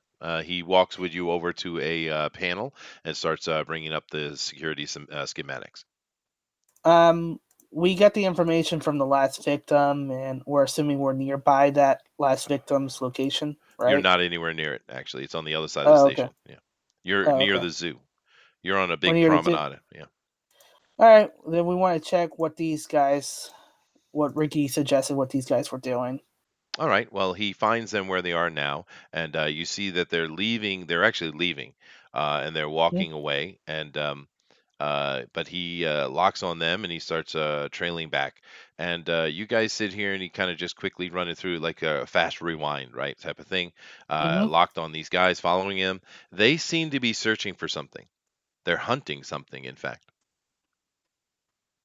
Hmm. I see. Interesting. So I see. we're looking at this the video footage of these guys. Now, can we? So, Sorry, go um, ahead. I was gonna say, can you show us anything from 9 days ago? We do have security stuff, yeah, and I'm assuming you're talking about the bodies. And Yeah. unfortunately, every time that this happens, a bug comes up in the system, and they show you. And basically, for in certain cameras go off, and they seem to be just kind of stuck. We send they're not blurring or anything like that. Just they're just stuck. And this is one of the things in the security we think we've kind of narrowed down the time of death because of this point, but we're not 100% sure. Each time we send a security team over to fix it, and they're able to get it fixed, and that's usually how we end up finding the body. Question. Before you started noticing for the time of death, has these bug appear before then, before the discovery of bodies? So what I'm trying to say is, like, has there been other glitches before Not that before this 9 days occurred? ago, no, no. And it's Okay. difficult because these are all in kind of back areas of the station. There are literally thousands of cameras on the station. We cannot monitor them all at the same time. We mainly focus the various substations focus on their own levels and stuff like that, and on main areas. Unfortunately, these are all taking place in in back areas of almost away from cameras in a way. While we have thought from the beginning that the person who or persons who are doing this know the layout of the station quite well. Okay. Has there been any unusual new animals or brought into the zoo recently in the last couple No, months? I don't think so. Let me check. He goes through and he looks it up and he says, "Nope, last new animal we got was a year and 8 months ago. And what kind of animal was that? Is some mutated lion." He shows you a Okay. picture, and it's a lion that seems to have like scales on it. And there's no special powers or anything that this mutant lion can do. Oh, we don't bring in anything that has any kind of power level. Just oddities. That's a Okay, security protocol. I see. All right. Okay, I have a request for the I let's zero in on the breed that we were suspicious of, and play the tape backwards and watch where they came from. What do you mean? He wants to look at the blue locust. The blue lotus. Lotus. It's a flower. Well, yeah, I Um, know, but they're lotus for Ren Rock. I get it. Okay. Where you want to see where they came from? What do you mean where they came from? I want to backtrack their When they tracks. came when they came in from where they came Oh, you mean where's from. their room? Where are they staying? I, I want to see their movements. I want to see where they have been. Well, they're showing you as much as they can. Like I said, you can tell that they're hunting. The area that they're coming in and out of, unfortunately, is controlled by the Blue Lotus, and they have no camera control in that area. That is on deck 7, and it's up near the engine, actually, Hmm.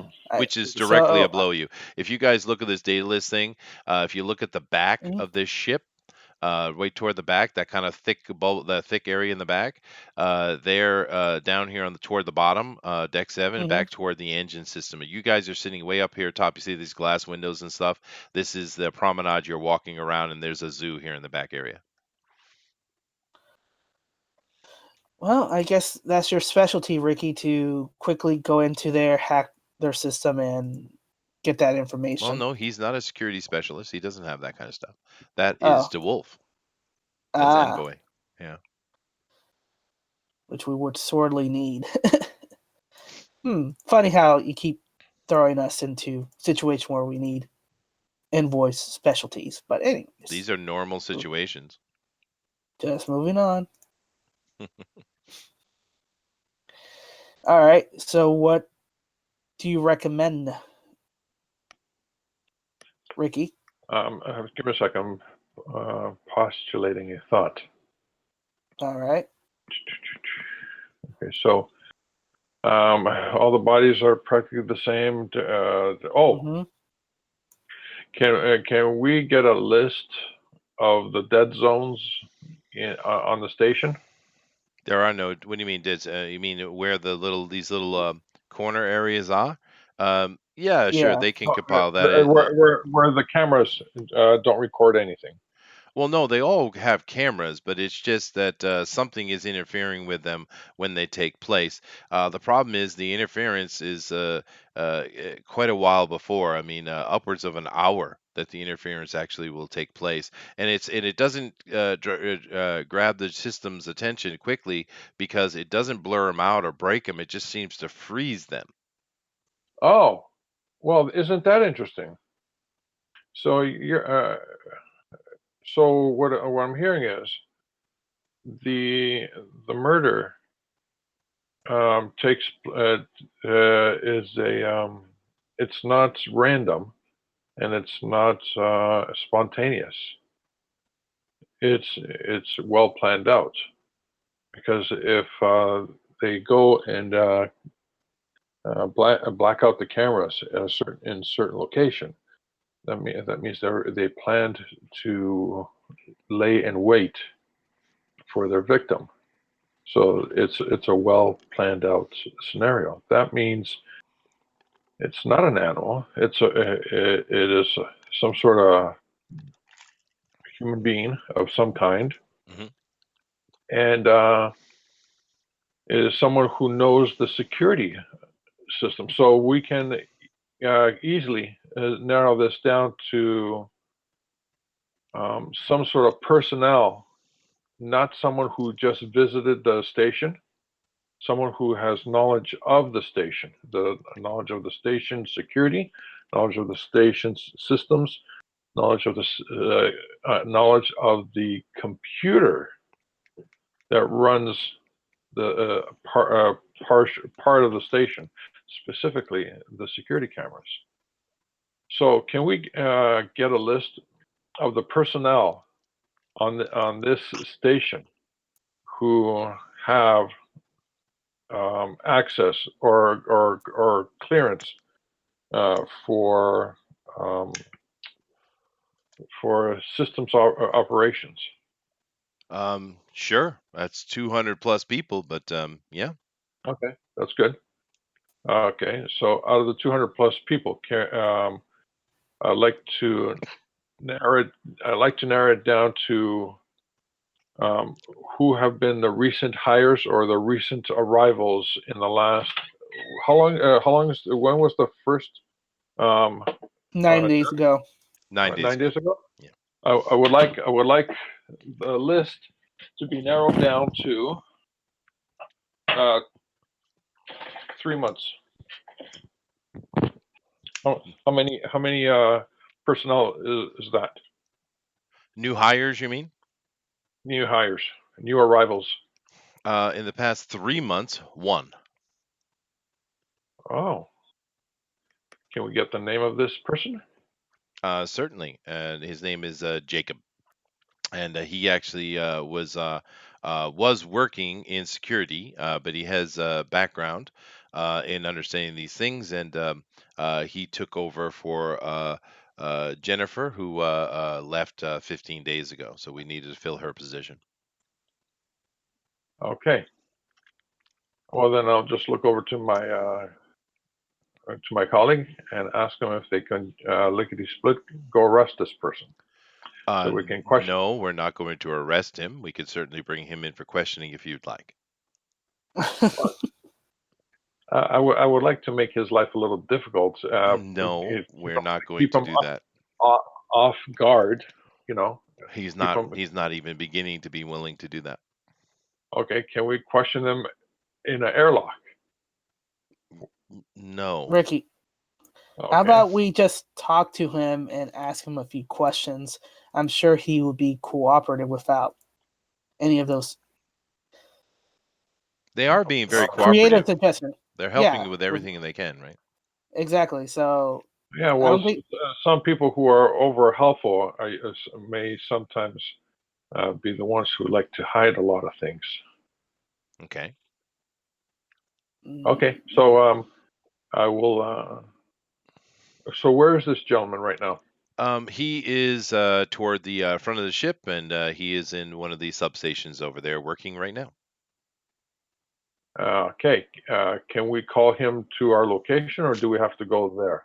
Which would you prefer? What do you think? What do you think, partner? It would be better if we just head over there and ask him a couple of questions. All right. All right. Fine. Um, Hmm. so I guess we walk there. This guy you're talking Wait a minute. to, Wait a his minute. name Wait is. a minute. That part of the station. Tell me some information about that part of the station where the our target is. That is simply hotels and stuff like that. It's lodging. Okay. Okay. All right. And Then I guess. this guy you're talking to here, his name is Samuel, and he talks to one of the other guys at the substation. He says, "Please come, I'll escort you." And he takes you over to a pneumatic tube, and you guys get into one of their little shuttle elevators, and you're sitting at the front of the ship pretty quickly. And he goes over to the substation. You see this one's a bit bigger than the substation you were just in. There's more people in here working. He walks over and to a man who's sitting at a desk just typing away and on Hmm. the keyboard, and he says, "Jacob, these gentlemen have some. Oh, excuse me, these order agents have some questions for you." And he's like, "Okay, yeah, sure. What can I do for you?" All right. Um, this is where I allow my colleague to ask the questions. Okay. Okay. Okay. Hi, Jacob. We're here because we're investigating the recent death that has been hitting, the facility. So, and we found out that you were recently hired, taking over from Jennifer as the gentleman who is controlling or dealing with the uh cameras, and we were trying to get some information from you to see if there was anything that you can add to anything that we need to know about the cameras, about freezes. Is it a hack job?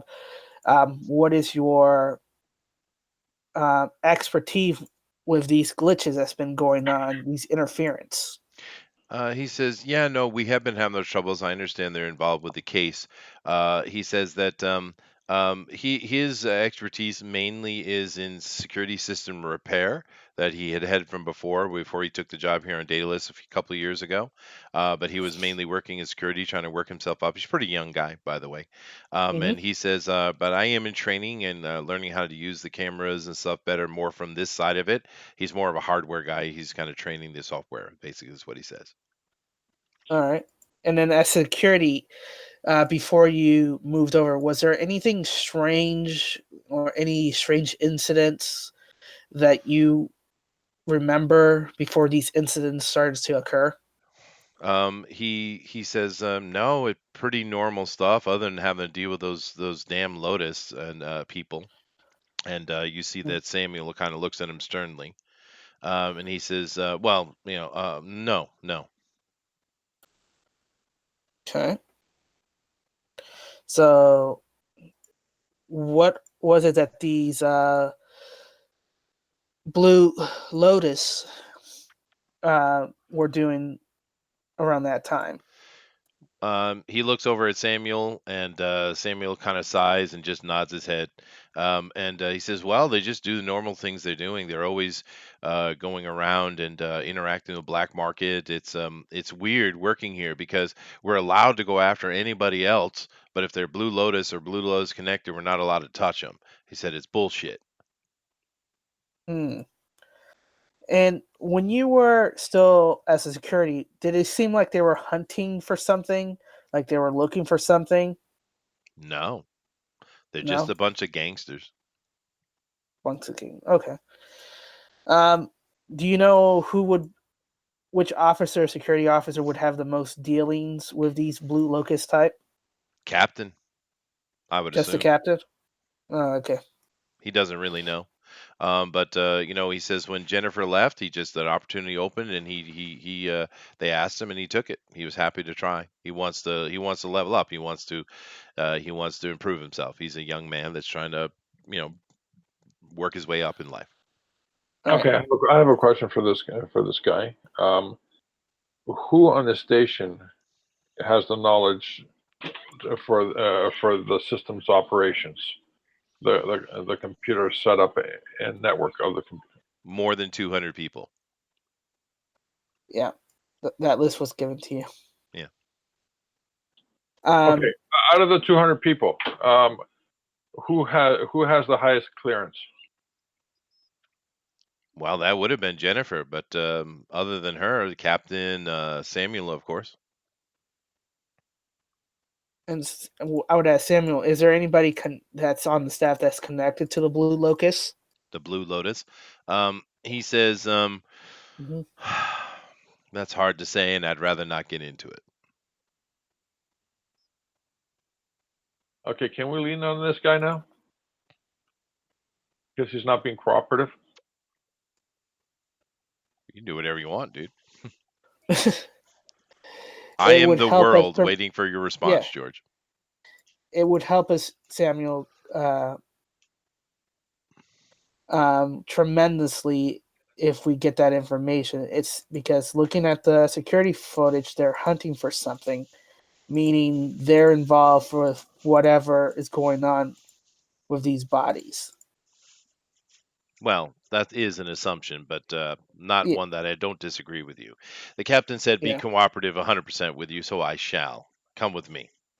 He Okay. goes into the back of this substation. Like I said, this one's a little bit bigger, and there's an office over there, and there's a middle-aged lady in there, kind of typing away. She looks like some manner of manager. Samuel says, "Elizabeth, give us the room." And she kind of stands up, nods her head at him. She walks out. Says, "Have a seat." He sits behind the desk where she was, and he starts giving you a spiel of the things. He says he's been here on the Daedalus station for 12 years, actually, before the captain came in. And this problem with the Blue Lotus is a very long time thing. In essence, as far as he's concerned, ultimately they run the station, not them. Now, the one good point he makes is, unlike other gangs that they've had to deal with, and they're freely allowed to do so, the Blue Lotus are very subtle about how they do things. They're not loud and noisy. And he said this is one thing that is at least a good point. They don't bring a lot of attention to themselves. Was what he means. They're quite subtle.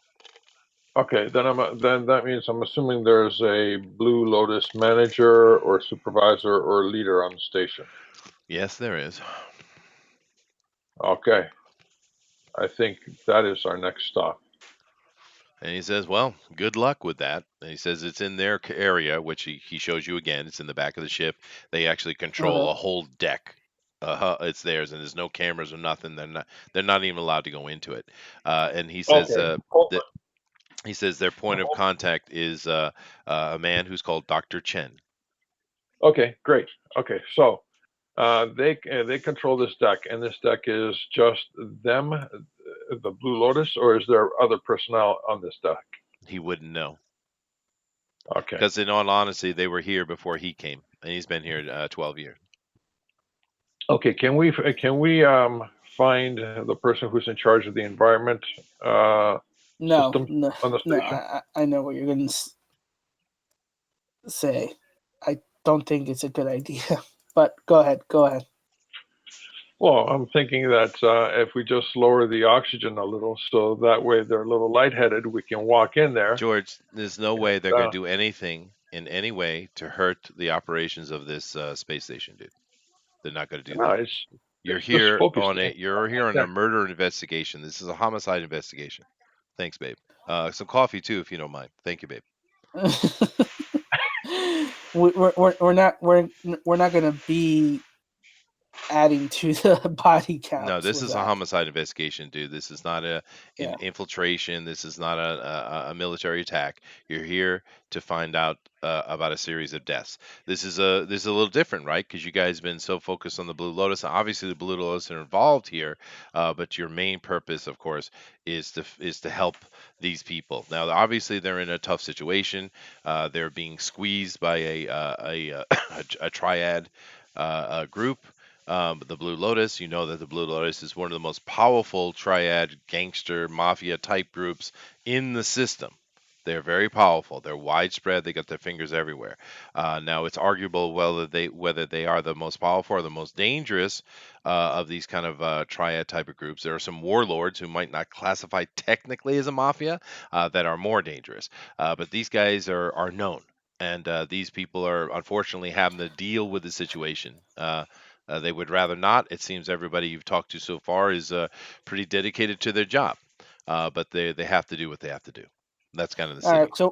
So I recommend meeting with that contacts, Dr. Chen, to try to see if we can resolve this as quickly as possible. Is there Um, is there any personnel on the station called Cohagen? No, Okay. right. So how do we set up the meeting with this contact, Dr. Chen? he says probably the best thing is just to go over and show yourself because we don't contact them; they contact us. All right. So that's what we'll do. We'll go and get contacted. They obviously didn't want to fight with us, and we don't want to start a fight with them. Okay, so this is these decks are a dead zone to us. We can't monitor them from the cameras. Um, do these decks have observation windows? We're not going outside, George. They do, of course. You can see it right there in the picture, dude. I am sharing screen with you guys, right? Yeah. Okay, and couldn't we just send out a drone uh, with uh, with like a drone with a camera for feedback, so that way it sits there, spies on them, and we get ourselves a lip reader to find out what's going on, You can try anything you want, George. or we can You could. put Are these you systems asking up. Samuel this? Are you saying this out loud? I'm postulating right now. No, he says they have complete control of that area. Any drone would be seen, and therefore they would be questioning us quite quickly what we were doing. Okay, so these guys are very technologically astute. No, the Blue Lotus is extremely technologically astute, so much so that they have somehow figured out how to control the breed, which is the whole backbone of this God's Blood storyline campaign we're doing Okay, so that means they already are aware of our presence. They've Yeah, been following us. They saw us, on the promenade. Ricky. Yeah, They saw us. Yeah, but they knew Yes. already there because they have access to the security cameras and all that probably. stuff. That's So, probably so true. these guys, so they know So exactly where we are. right. So instead of just diddling around now, that's Okay, why I was. then how about this? How about I write a message on a piece of paper and How about we just go over there and just talk hold it up to to the them? nearest camera? All right. What are you doing, George? He's writing a note to the camera so they can see it. I'm gonna write a message on a piece of paper. I'm gonna hold it up to the camera for a few seconds. What does it say? It says, "I know who did it. It's in your best interest to talk to me." Okay. And then what do you do? And then we go to a very open public space, sit down, and wait for them to come to us. We Well, pull a what do you call it? A Escape from New York guy, where he gets in, sits down in a chair, and then waits.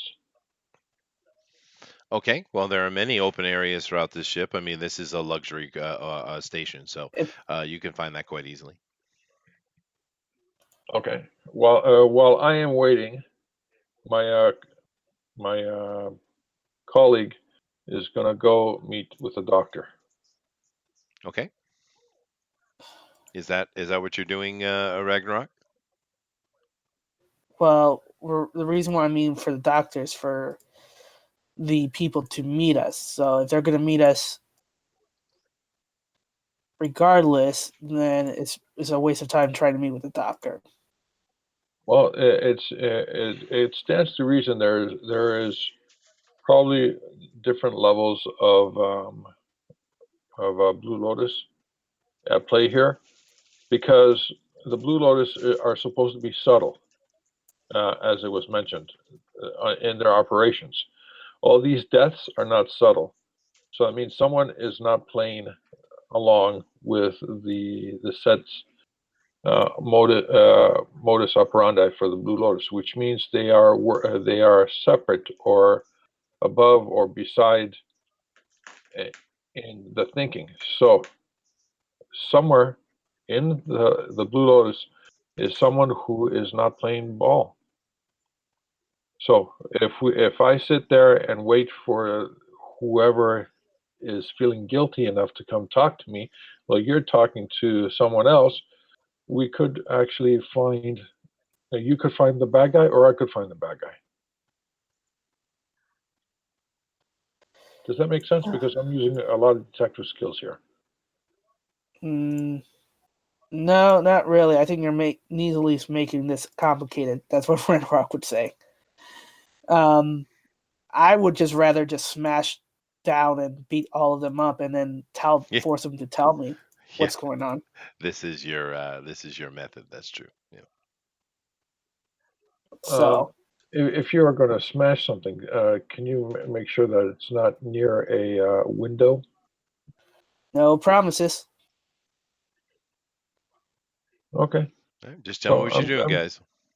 I'm going to be waiting, sitting down, waiting for the guilty party to show up, while my colleague is going to meet with the doctor so they can have a meeting with Okay. the Blue Lotus. So, George, you go find yourself a nice place, and not too far away from here. There's actually several open spaces. There's one that's got a nice garden and a soft waterfall, and people are moving around in beautiful dresses and tuxedos and stuff. This seems to be an area where they have some kind of ballrooms and things like that set up, some theater as well. And you're sitting down waiting. You take the tube, the elevator tubes, over to the back of the ship there, Ragnarok, and you start walking toward the secure section. While I'm waiting, is there any ice cream I can have? Sure, of course there is. They Okay. have Rocky Road even, Oh, no, no, just a large bucket of vanilla. That'd be great. a large bucket of vanilla. All right, fine. So you're sitting there chowing on your bucket of vanilla, and you come walking up Ragnarok, and you see that there's a clear embarkation mark. Obviously, because the Hmm. station has a very modern, almost of course, Japanese look to it as far as modern, clean lines, lots of whites and blacks and grays, just like the ship itself. There's art and there's various places that are different, but you see Hmm. a large arched arch going over the hallway, and beyond that, there's red carpet, red walls, red. all over the place. And you also see there's a couple of large pictures at the entrance that have a blue lotus on it, not particularly subtle. But as you're walking, approaching, there are a bunch of several guards over there. They're in suits, but you can tell because you've been well trained that they're all armed, although they do not reach for any kind of armament. And there's a man, an older Chinese man, walking from on the red carpet, coming towards you. And as you get there, he gets there about the same time, and he says, "Well, hello, young Jupiter member. How are you doing today?" His I'm English is doing it. perfect, by the way. Oh, very nice. Well, I am polite as well. I presume you're Dr. Chin. I am. Please come with me. Okay, and I follow. Okay. You walk along. This is a beautiful hallway, by the way. The art that is hanging in little stands that have, Chinese, helmets, and the kind of thing you would expect from a rich mafia group. It is a beautifully lavish hallway. You don't go too far down there. It's only probably about maybe 20 meters of stuff, and or such. And to the right, he takes you into a room. It's a beautiful lounge with several dark chocolate brown leather couches. There's a nice end table made of mahogany, possibly with a beautiful oriental inlay sitting in the top. There are two beautiful women in standard kind of Chinese, wear with the high button Mhm. long dresses. And he says, "Would you like some refreshments? Tea, possibly?" Tea would be fine. Thank you very much. The girls get to it very quickly, and he offers you a seat. He sits down across from you. The girls bring over some nice oolong tea, and you take a sip of it. It's quite tasty, actually. And he's enjoying it as well. He says, "Well," he touches this beautiful, old-looking coffee table that's in between you, and actually a holographic screen pops up as he touches it, and you see a picture of Ricky eating a bucket of vanilla ice cream in in this beautiful promenade area, and he says, "I'm kind of curious about your friend. Does he know that we don't have? Does he think we don't have access to movies too?" I don't know what she thinks.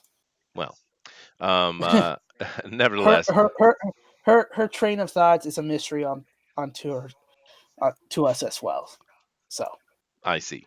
Well, mhm, I hope that her time is well. It looks like she's enjoying ice cream, so that'll be good enough. Nevertheless, yes, I'm very happy you came to talk to us, and I'm also very happy to tell you to not worry about it. We have it well in hand. I see. Because we're supposed to report and make sure that this situation is resolved. I dislike that we're here because of these dead people. I've noticed that you are hunting a particular thing Like I said, while we don't worry about it. We have it well in mind. Of course, keep in mind we're not pleased with the deaths either. This is not how we operate our business. And I know that you are a young operative and up and coming in were. training, and you've had some success. I do congratulate you on your success in New Pittsburgh. It was a bit of a setback, but nevertheless, I know you're not the one to be talking to directly. But if you would like to take a message back to your leaders, you could say that. These walls that they're climbing are not ones that they wish to reach to the top. It will not go well for the order if they choose to engage us directly. That is all I will say on that. But as far as the situation her and Daedalus, like I said, it's well in hand. Well, that puts me in a bind because my strict orders was to make sure that this situation has been dealt with, and make sure that it doesn't happen. So, what assurances can you give me that this situation will not arise when I go back to my superiors? When the situation is resolved, I will let you know. How about that? Why don't you just enjoy the luxury of the Daedalus 5 here? I will put you a line of credit if you like. You could go enjoy the casinos or the theaters or whatever you want. And as soon as we got the situation finished, I will give you information you need to report back to your superiors. Well, how about this? Well, that is enticing, and you know, I would enjoy to have a vacation Um, as you suggest, I would recommend maybe um, so we're not misunderstanding it, and I could see for myself, join in this investigation to make sure that this situation has been resolved adequately, where we're not stepping on each other's toes. Well, Um, let me be more blunt with you, young agent. I am telling you to mhm, stay out of the way.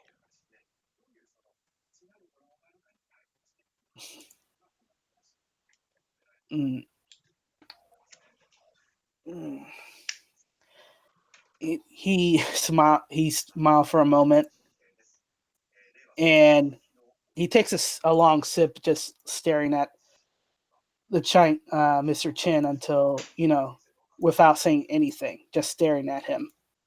And you slowly, and I want to kind of intimidate him with just a stare down.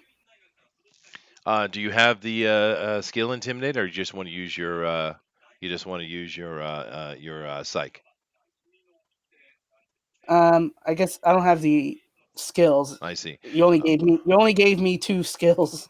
Yeah, no, no, no, I Uh, know, and everyone yeah, else has got yeah, about the same. It's actually very, very, yeah, very specialized. You yeah, could, you do what you do. That's yeah. fine. And but it's not working. This is an Okay. older, this is a conciliary type of level guy, right? Ah, brother. Okay. All right. So let me see. So just to reiterate what I've learned just in this conversation as I'm thinking is that they are hunting something Yes. that came out of their control. Well, he didn't say, Uh, but yes, yes, obviously, yeah, yes. And he doesn't want us to be involved and find out what it was that they lost control of. it would seem so. All right. Well, sir, I said, well, it doesn't hurt to give trust to others. So, for the politeness that you have given, I'll decide to take off your offer for the time being and enjoy the sights. Very Um, well, with my very, very, very wise of you. Good for you, Agent. He snaps his fingers, and one of the girls comes over immediately to him, and he puts his hand out, and she puts a gold chit card in his hand, and he hands it to you. Please enjoy the station. It's quite lovely, you know. All right. Thank you. Oh, you're And most thank you welcome. for the oolong tea. He So, bows to you. yeah. The girl who handed him the credit card, she comes over and she kind of motions for you to follow her, Hmm. and she leads you out the same way you came in. She's quiet. She's very demure, and she says nothing at all along the way. Do I see anything like she wants to tell me anything, or she's very passive? Give me a perception check. All right. Perception throw 87. She is an android, really good one, top end. Matter of fact, you've probably never seen one of such quality. Huh. I take note of that. Um, is there anything else that I noticed? Anything else that I could glean? Nope. There's guards everywhere, but like I said, you can tell from your training that they are armed, but no one is reaching for weapons. They're standing still at their posts quietly. And once again, like the same thing you saw in the Lotus base, the Blue Lotus base in New Pittsburgh, they're all Chinese, all of them, and none Hmm. of them are recognizably breed. Now, to be honest, you're a breed yourself, but you don't look it. You look completely human. You're quite rare. Even Ricky, who looks very human, still has those red eyes of hers, right? Right. I'm a secret breed. Well, you are more There are others like you, but it's more of the rarity. This extremely weird, odd ones like what octopus heads and stuff like that are rare too. But there is that subtle middle ground, like the captain, right? He's got the long ears. He has the weird Mm, multicolored skin. This is a more regular. But so you're a rarity, yeah. okay. All right. So So what are you gonna do? I'll go. I'm gonna. Well, since I have the chips, We got a I'm going to card, go but back. yeah. Well, since I got the card, the golden card, I'll go back to Ricky. You see Ricky sitting on the promenade toward the front of the ship where you guys were meeting with Jacob. And she is almost done with her bucket of vanilla ice cream and looking quite bloated. Please don't sicken up and while we're walking back. And then I'm thinking to myself, Well, it doesn't. you've come up to her. She's still sitting Yeah, down. Now you have to interact with George. right. No, no. I'm just saying. This is my thoughts right now Oh, okay. that I'm not saying out loud. That I'm trying to remember if our ship has a damper feel where it would block any communication in and Oh, out. absolutely. It most certainly has that. Yeah, it does. So I would. So I said.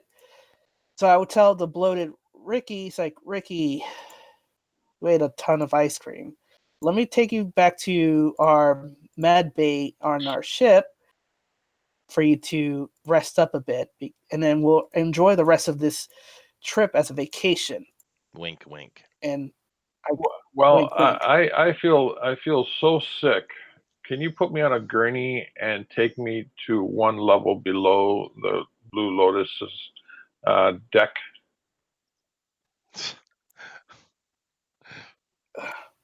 This isn't Chinatown, boss. Let's go, and I pick her up with my strength and take her to our ship. Okay, you're being carried there, Ricky. I am being I am under I allow this under protest. Okay. You get back into your ship. Of course, you're not actually sick. I mean, I just was making a joke. But Yeah. you are on the ship, and of course, this ship is has many little features. It's not the best war machine. I mean, it has some combat capabilities, but Hmm. it is designed to do exactly what you guys do. It has, of course, it Right. has med bay, but it also has forensic lab. It has all those kind of things, and of course, it has a dampening field and a secured communication. Seeing as the order is directly connected to UKA, which is the most powerful force in the solar system right now, you guys certainly have private channels. You can what you're thinking about is completely doable. Okay, Awesome. now we are in an area that we can talk. Hmm. Um, all this time I was using my X-ray vision Yeah, I figured. to look around, and I sat there in the promenade and X-rayed everybody that was walking around me to find any clues as to what is going on. I used my X-ray vision on the bodies to try to perceive any clues, and I also used my X-ray vision I used my X-ray vision all over the place, Yeah, I but figured you would. I didn't say anything about it. So now that we are in a quiet place that is secure and no one's listening, what did my X-ray vision discover? The only thing that really stands out to you is how many breed are on the Dayless Five. You're actually kind of shocked. I mean, you are a breed yourself. Of course, I don't know all the background of your characters. You haven't laid all that out to us yet. But no matter where you grew up with, you've probably never seen so many breed openly moving around because there are you've heard of places in on the planet and outside the planet here in the system that breed are welcomed and free, but in general they're pretty much kind of a second class citizen pretty much everywhere you go. Even those who are tolerant, I'll kind of look down on them. The wars, excuse me, that erupted for so many decades were all of them started by breed trying to take over, and many of them were successful. Even the ones who are now part of the UKA are actually breed who took over a territory and just ended up wanting to end the war so they could prosper. The general human population, which is still the majority, by the way, the majority of the system is human, tend to look down on breed as being dangerous and corruptors and conquerors and things like that. And they're not wrong, really, to think that way. But here, there's a lot of breed, and there's no strife or anything anything. You haven't seen any kind of negative references or people being bullying or anything like that. There's a lot of breed here, and this station can hold a few thousand people too. I asked, while she was looking, did she see a lot of androids and kind of relate about the girls and what they were Actually, he too? for that, he's there. Are, of course, a few robots, service robots, but you saw them yourself. He didn't see any androids. But then again, he didn't Hmm. go to that back part of the ship. Well, actually, since you were doing it back then, when you were on the promenade with the zoo, you couldn't see below you. Same thing as you couldn't see back in the Blue Lotus base on in New Pittsburgh, George. Yeah, I heard you. I heard you. I'm trying to take all this in. Yeah, but you didn't know he didn't see any androids at all, other than service robots, which those don't look human anyway. They look like robots. So, but Yeah, that's a but the normal robots. thing. I mean, depending on how you guys have your home set up, you might even have a service android, excuse me, a service robot in your own quarters for cleaning and cooking and stuff. You might have that. Yeah, but you said the ones that was attending Renrock during that meeting was Yes, specialized, yes, but she did not. and She did not step beyond that embarkation line, dude. yeah, She came to the end of the red carpet and stopped. yeah. So I was But saying to see if there was any other sure, specialized sure, unknown models that was moving around the population. right. If Ricky was able to see that, No, yeah, he would have been able to too. You recognize it because they're, androids. No matter how perfect they are, they're still. If you're really paying attention, you can see it. Now, like I said, that one you saw was one of the best you've ever seen. It was very. It looked human. It really did. There was just a couple little things around the ears and just a couple things you notice that let you know it's an android. But it was really well done. But George would be able to see that better than you, actually, quicker than you. Because of course the hmm interior the interior stuff would have a mixture of synthetic bio with mechanical interactions, right? blue milk. Yeah, Yeah, gotcha. yeah. But anyway, so this is where you guys are sitting. You have information, but you don't necessarily you're not necessarily any closer to understanding what's going on. Well, we know that they're hunting something Yeah. that went out of their control. We don't know exactly what it is, Hmm. but that the blue locust doesn't want to know. I figure that the chip card or the golden card that was given is probably bugged, which is why I wanted to have a damper and probably tracking my wherever I'm going with it. Just real quick, So because we're sitting here doing role playing, we're not really reading off or paying too close attention to the chat. But I do appreciate all your guys' involvement in the comments you're making, especially Nick here. This is in Chinatown, boss. Denali 2019. I love that. Should have used the rules of acquisition on the Chinese mob. Right, right. But yeah, we're not. I'm I not had a role ignoring play. you. We're just we're in the middle of role playing, is why I'm not paying Yeah, so much attention. We do right. appreciate you guys being here, though. Yeah, I couldn't do it. I mean, too much for a 15-year-old kids to do. Young age. Oh. But anyways, yeah, I would relay that to Tillman. Use our Sure. communication. Okay. Okay. Uh, One question I have is what the ship, since this is a specialized ship that we have, how right. powerful are its scanners? Uh, are we able to use the ship scanners to perceive uh, the space station or scan the space station at a higher resolution? They don't have anything specifically like that. They do have a camera system, which is pretty good, except in the Blue Lotus quarantine area or blocked off area. They don't have any kind of thing that actually would scan the ship. No. Are But we are we able to uh, wiretap the signals in the station? you could try. But Okay. let me finish with Janelli first here, real quick. You get Mr. Tillman on. He's sitting here talking to. He says, "All right, boys. Or excuse me. All right, Dragon Rock. Let me know what's going on." So I couldn't tell them that we're there's a lot of weird things going on. There's a high number of pure breeds in the station. Some advanced Android models. The Blue Locust knew that we were here, didn't attack us, knew about our mission in New New Pittsburgh, um, in our exploits there. Also, they lost control of whatever is causing the death, and they don't want us to be involved. And I kind of relayed what the old man told us about that in the golden card And you tell him here. about the threat that he made, right? And right. Yeah.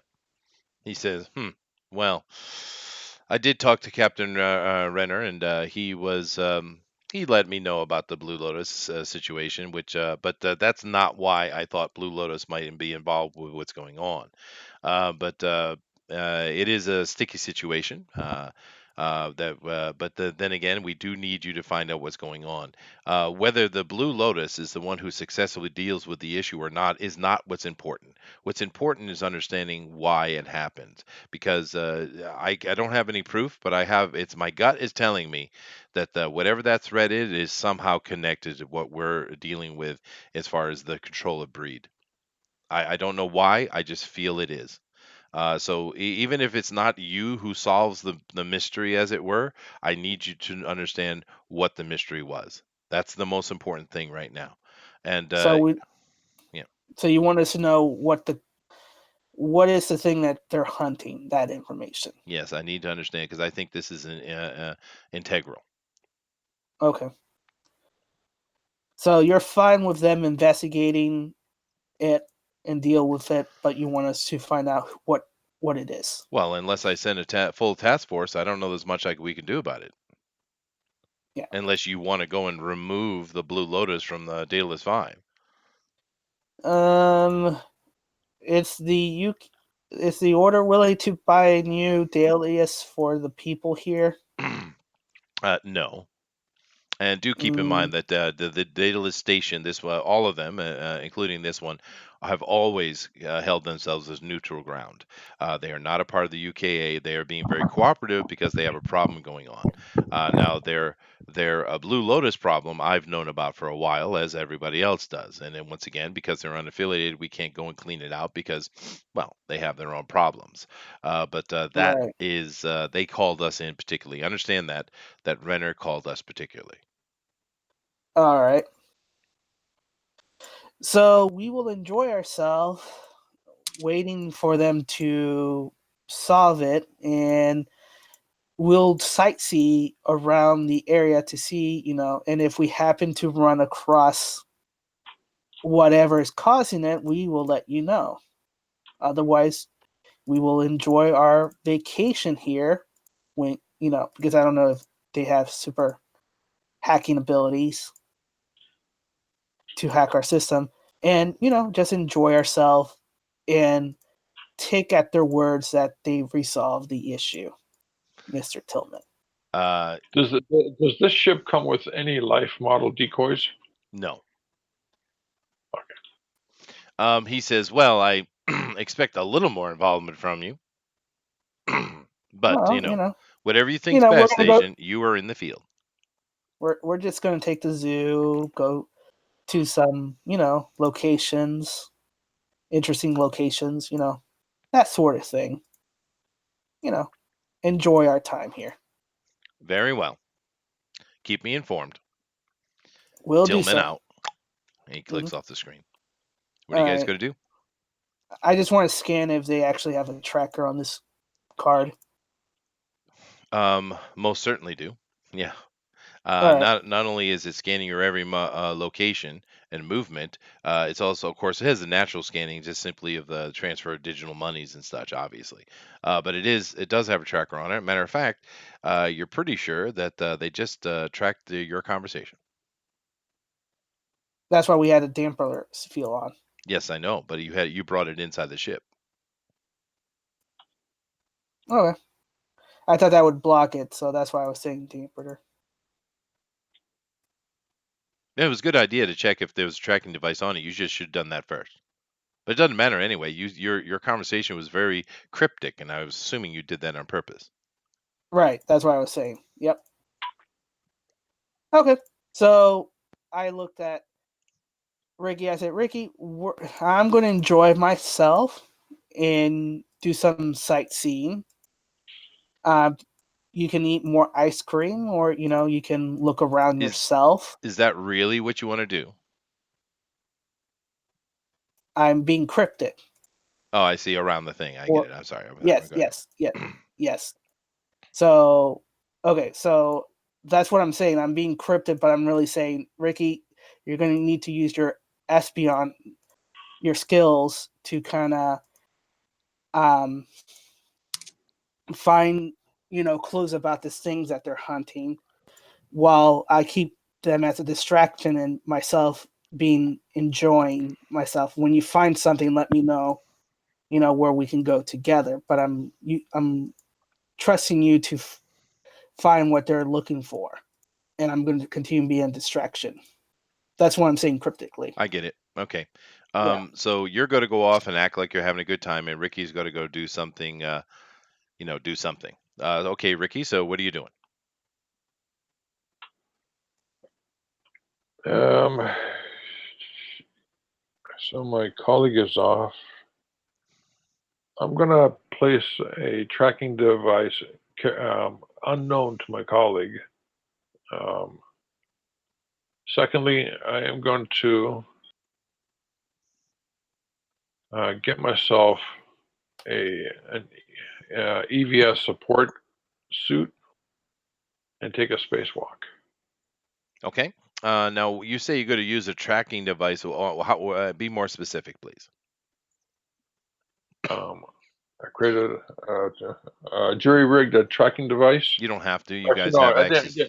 You have them What's already. that? No need to Yeah, jury I rig have them anything. already. Yeah. Um, I took a tracking device, pinned it on the back of my colleague, and now I know where my colleague is. And I have, I'm going to take a spacewalk, so I will be following my colleague from outside the station as he moves through the station.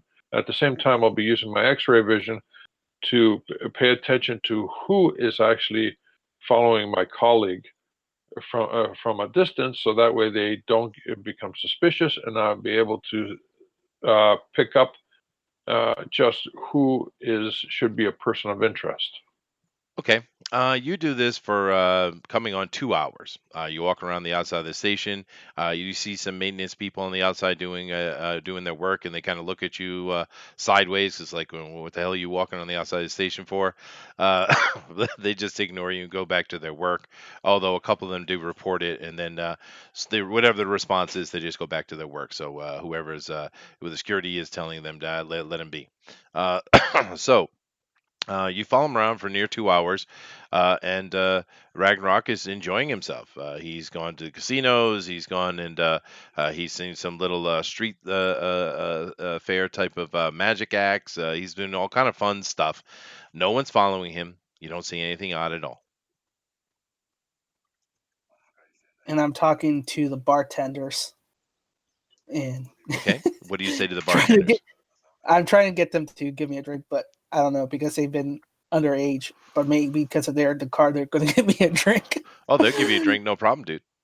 This is Okay. not Earth. This is not. This is a free zone. This is Daedalus 5. Okay. So I would talk about, hey, I couldn't help notice that there's a lot of breed. I don't know what the polite term would be, but I would use the polite term on this station more so than that I seen before. A God touch The people, would be the polite word. yeah, the God touch on this station. People really enjoyed it here. Kind of making small talk, casual small talk. Well, you're talking to a breed right now. The bartender is, and the bartender kind of looks like a fish man. And Yeah, although it's more subtle than say Abe Sapien, but he is a fish man, and he's talking to you, and he says, "Well, there are a lot, but you're one of us, so isn't that good?" Now this I strikes mean, you because There's no outward appearance on you that looks like a breed. Mhm. Nothing. But he it doesn't even. It's obvious, most obvious thing to him though. Oh, is that your ability to know things? I see things for as they are. Yes.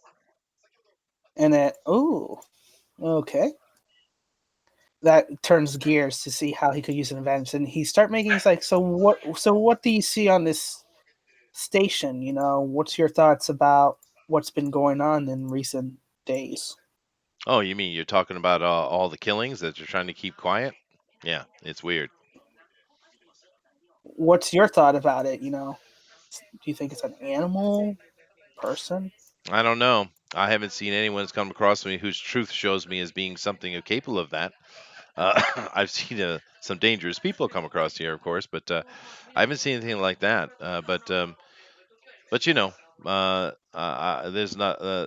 I know that they brought the new security person in, Jacob, and he's really worried about doing a good job. It was weird that Jennifer left so suddenly, though. But it is what it is. Yeah. Do you know where Jennifer went? No, no one does. Just got a message saying she was going back to Earth. Weirdest thing. She's been here for a long time. She was a big time security specialist on the station. She knew everything. Really? Oh wow. And that happened just 15 days ago? Yeah, out of the blue. I mean, she was in here the day before. Did she say anything interesting that you could recall before she left? No, not really.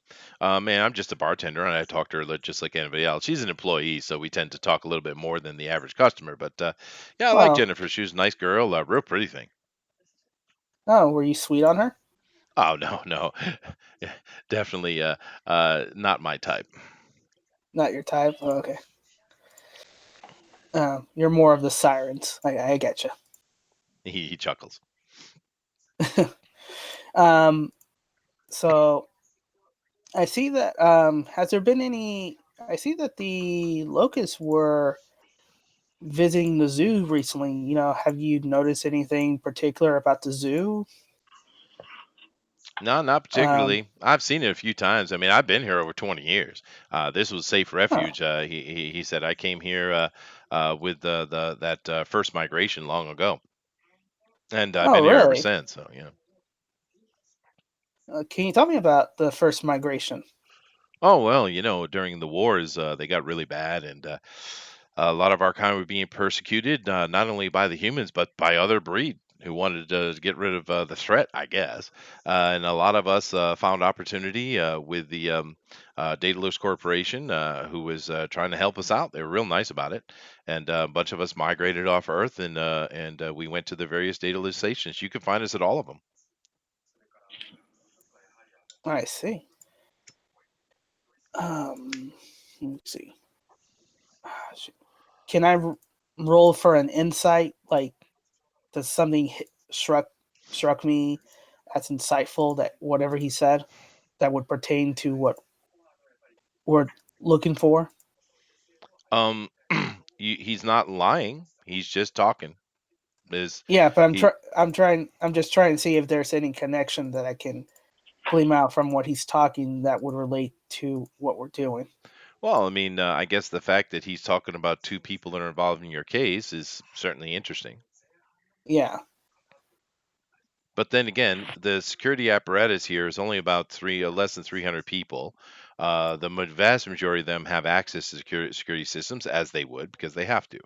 But Hmm. so those 300 people amongst thousands of visitors, and some of them stay. There's a whole life going on in this space station. But those say 280 people, 250 people would certainly know each other pretty well. And he works as a for a private company. He's not part of the security apparatus itself or the management apparatus, but he's certainly he's a worker, right? And he's a bartender, so Yeah. they all know each other. They're pretty tight, of course,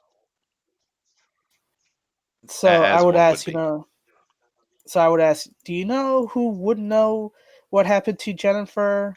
Um, where when her sudden thing come or know anything about that? Like Well, somebody maybe. else who isn't the captain or.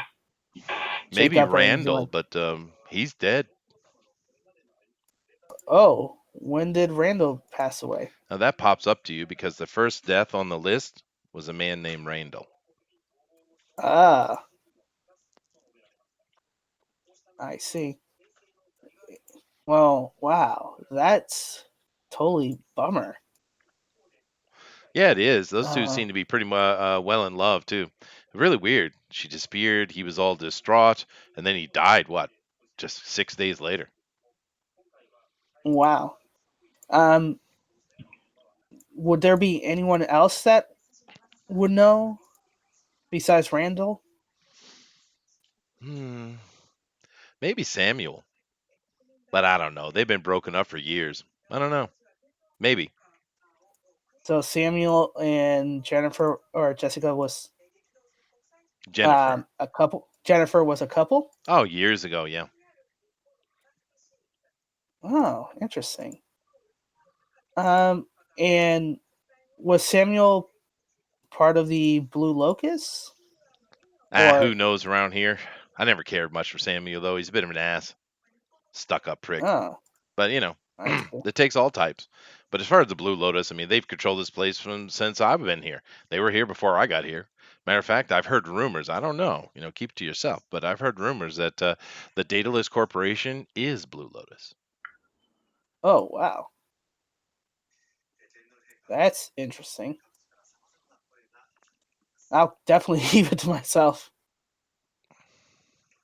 Let me Well, see. George is monitoring you. He's hearing everything you're saying right now. That's right. What? That's right. So, Now let me see. you do know that that gold card they gave you, it is certainly tracking your location. It will track any kind of digital interaction that's going on around you, but it's not actually Mhm. videotaping or audio recording or anything like that. It's not that kind of tracking device. You know that. Okay, so I guess I would write down. You know, I don't know how to word it. I want to let them know it's like, hey, I know they're watching. No, that would stop it. I would say, hey, I would write it's like, hey, I'm gonna ask you a couple questions through writing, but we'll keep chit chatting, um, uh, verbally like we're like normal, but answer my questions through this writing. Well, Since they don't. at first he doesn't get it, and then he catches on, and he seems to be very excited to be part of some kind of super secret spy something. So he's playing along quite well. Okay, so I start asking him questions. We're just chit chatting. Like Yeah, I get it. Yeah. favorite drink and all that stuff. But I'm asking him on the paper napkin, Hmm. um, where the cameras can't see it.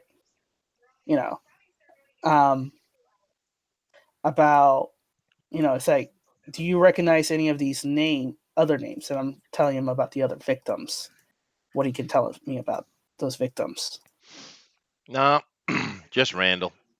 Oh no, Just random. this guy over here, he was security. Um, yeah, I didn't know him very well though. But no, they're just travelers. They're just So sad travelers. about that kid. Oh no. Um, and that kid was also a breed. If I remember the report right. Everybody's breed on that list. All six are breed. Yeah. Okay, Actually, no. What am I so saying? No, they're not all breed. That's right. yeah, okay. So let me see. Trying to get some more information about Jennifer. What did Jennifer actually do? She's been the longest, and she was all security. Was she the head security person? Oh, At, security. I remember when she came in about 14, 15 years ago, I guess. And I actually, when I started working here at that time, and wow, I've been here a long time. But he says that, yeah, she's just an uppercomer. She started kind of like as a secretary, and she worked her way up. But she's been security specialist for 8 or 9 years. She's quite good at what she does. and she knew a lot of software. Oh yeah, yeah, she's a software person. That's right. Oh, okay. Do you know who would be the expert software person now that Jennifer is gone? Oh wow, I'd say she was probably the top, but I guess the next would be Samuel, I guess. So Samuel would know all the glitches and everything. Anybody else besides Samuel that would know anything? Oh, I imagine there'd be a few, but I don't really know. I mean, everybody knows that Samuel is the big daddy when it comes the big dog when it comes to that. I see. So okay. Is Can I roll to see if there's any other question that I'm failing to? No, no. No. Okay. Then I can't think of anything else to ask the Well, bartender. I think you got a lot of information. Yeah. All right. I think I'm gonna give him. Give yourself an extra tip. You know, He I give says, him a good tip. and he Sizable says, tip. "Oh, thank you, and good luck with what you're doing." Wink, wink. He says very softly. Yeah. So, um, I would just reach out. Call Ricky, and say, hey, how's everything going? We may need see talk to a couple of our hosts, you know, Mhm. from before You might want to drop about that what's going card, on. by the way. Yeah, and I do that. Like, oops, I totally forget. Like a kid, totally forget. Oops. Sure. All right, Yeah. Ricky, you come in from your nice little movie experience out there. I think he's left us, or he fell asleep. Too much ice cream. All right, but I'm assuming you guys got to meet up. George, you got to come on with us or what? Did we really lose George? Let me come back over and check. Well, he's still there. George, what are you doing, George? I think he stepped out. Oh. Oh well. Anyway, just tell me what you're planning on doing. All right. So, since just to recap what we learned from the bartender, we learned that Reynolds was in love with uh, No, Jennifer, and Samuel, not Renner. okay, Samuel was in love with Jennifer, um, and that Renner was. Renner I is thought you not. said he Renner was not part of the conversation at all, dude. not Renner. The other guy, the guy that was the first victim, Randall. Randall. Sorry, Randall. They were dating. Randall Yes, and hot Jennifer were couple. dating, Yep, that's hot right. couple. And then Jennifer's ex was Samuel, and that Samuel is the top software guy. Yeah, he's also one of the security heads, right? I mean, Renner's in Right, charge, but Samuel is like his right hand man. Yeah, right. So I want to confront Samuel and get the truth out of him I see. because he's. Well, I don't know, George. Are you back yet? Really, George? Really? Uh, Oh, hey, go ahead. I'm thinking about this. I'm trying to think of what my next move is going to be. Well, I'm assuming you came in from outside when he asked you to. Oh yeah, that's a given. Did Are you you? gonna come with me to interrogate Samuel? Yes. Did you want to do Okay. that by yourself? Did you want to bring Renner with you? Or what do you? How do you want to do it? Yeah, we'll bring Renner with us as well. All right. So where do you want to talk to him? So we asked Renner what would be a secure location where um, we wouldn't be overheard by the My Blue Locust. my office. All right, so we would do it at your office. I would tell the captain before Samuel came that were you aware that Jennifer and Randall were dating and that Samuel was exes with Jennifer, and Are you going to talk to Renner before Samuel gets here, or are you going to say that with? yeah, Okay. Uh, yeah, because I, okay. So Renner says, yeah, everybody knew that. They broke up years ago, and what does Jennifer have to do with this? She left well, before nobody before knows. the stuff happened. Yeah, but where did she leave? She went back home. Where's home? Earth. Where in Earth? He brings up her file, and he brings up a place that some little kingdom that used to be Idaho. Okay. And she left suddenly out of the blue just to go back Yeah, we don't know exactly to. what it was. Matter of fact, she didn't even say bye. It was kind of weird. Just a message. Okay. Um, and then the only guy who knows about the security cameras and knows the software know how is just Samuel. Oh no, there's a lot of people who know, but Samuel is the best at it. I'm assuming. Well, yeah, no, he is the best. Especially seeing as Jennifer's gone. Right. So Jennifer, who knew everything about the cameras and software, happens to leave days before the um, event happens, and then I'm trying to kind of show him, don't you find it strange? She left, and then Randall, who were madly in love, is like the first victim who would know, about the security system and everything like that. Well, of course, the connection between her and Randall did come off the top of her head, but she's such a sweetheart. I didn't think anything about her, and she was gone already. She had left the station. We have not only her message, we also have her ticket chartering for a shuttle that left for Earth. So we didn't really make the connection. We thought it was just a coincidence. But then again, I'm not a Right. detective. That's why we brought you guys in. Okay. So, well, I think Samuel will know a little bit more what's going on. And Samuel Um, walks into the room. yeah. So, um, I tell him, hey, take a seat.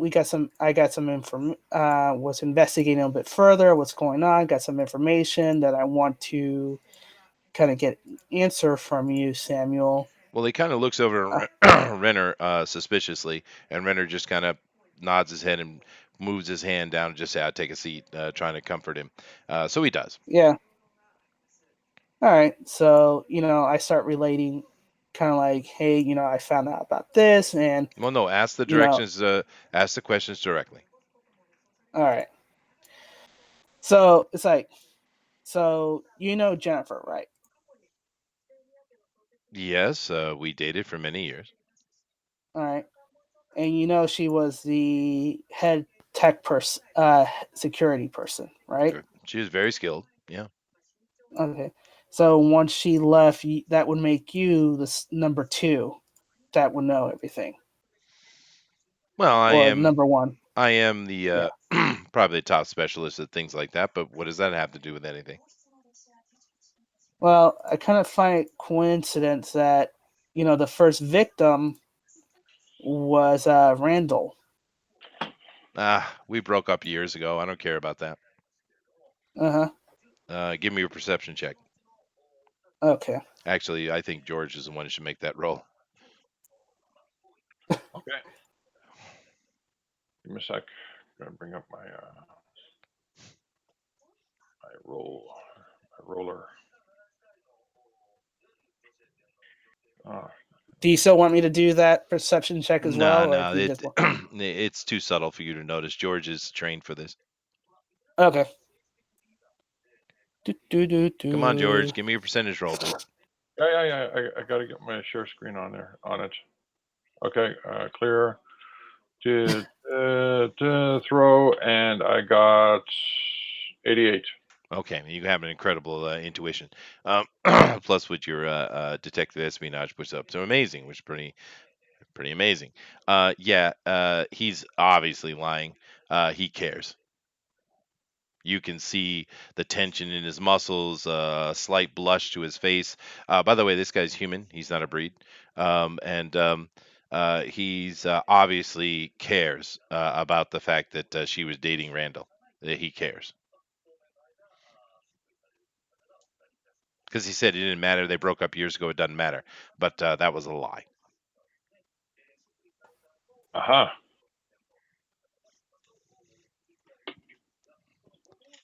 Okay. George, what are you doing, Yeah, George? yeah.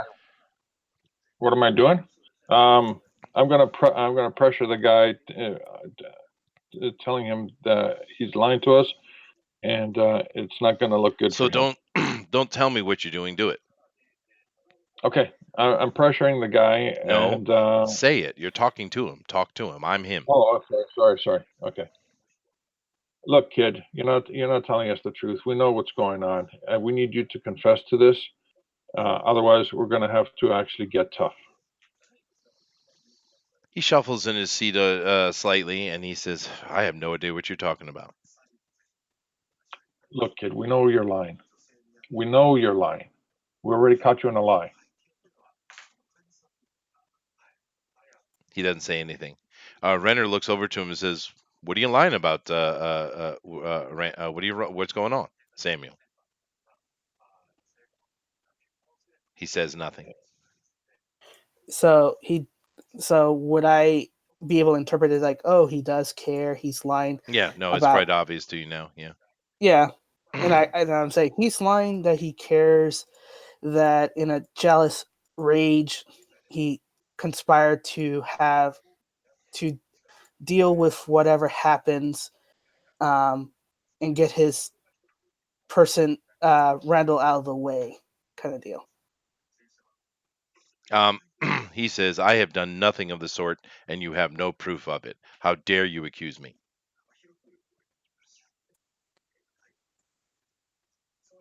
Okay.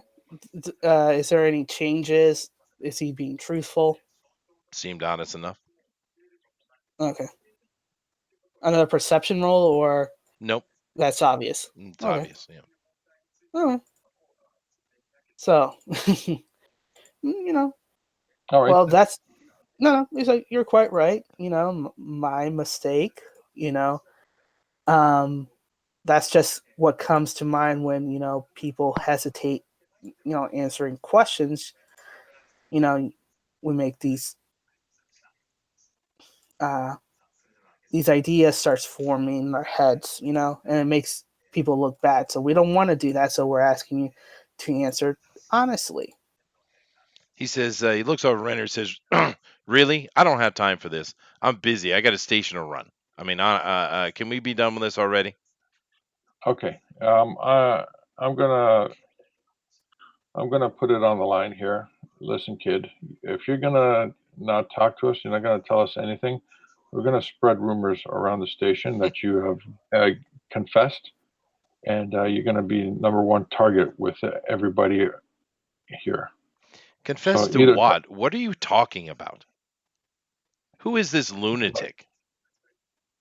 He looks over at Renner again. Mhm, mhm, mhm.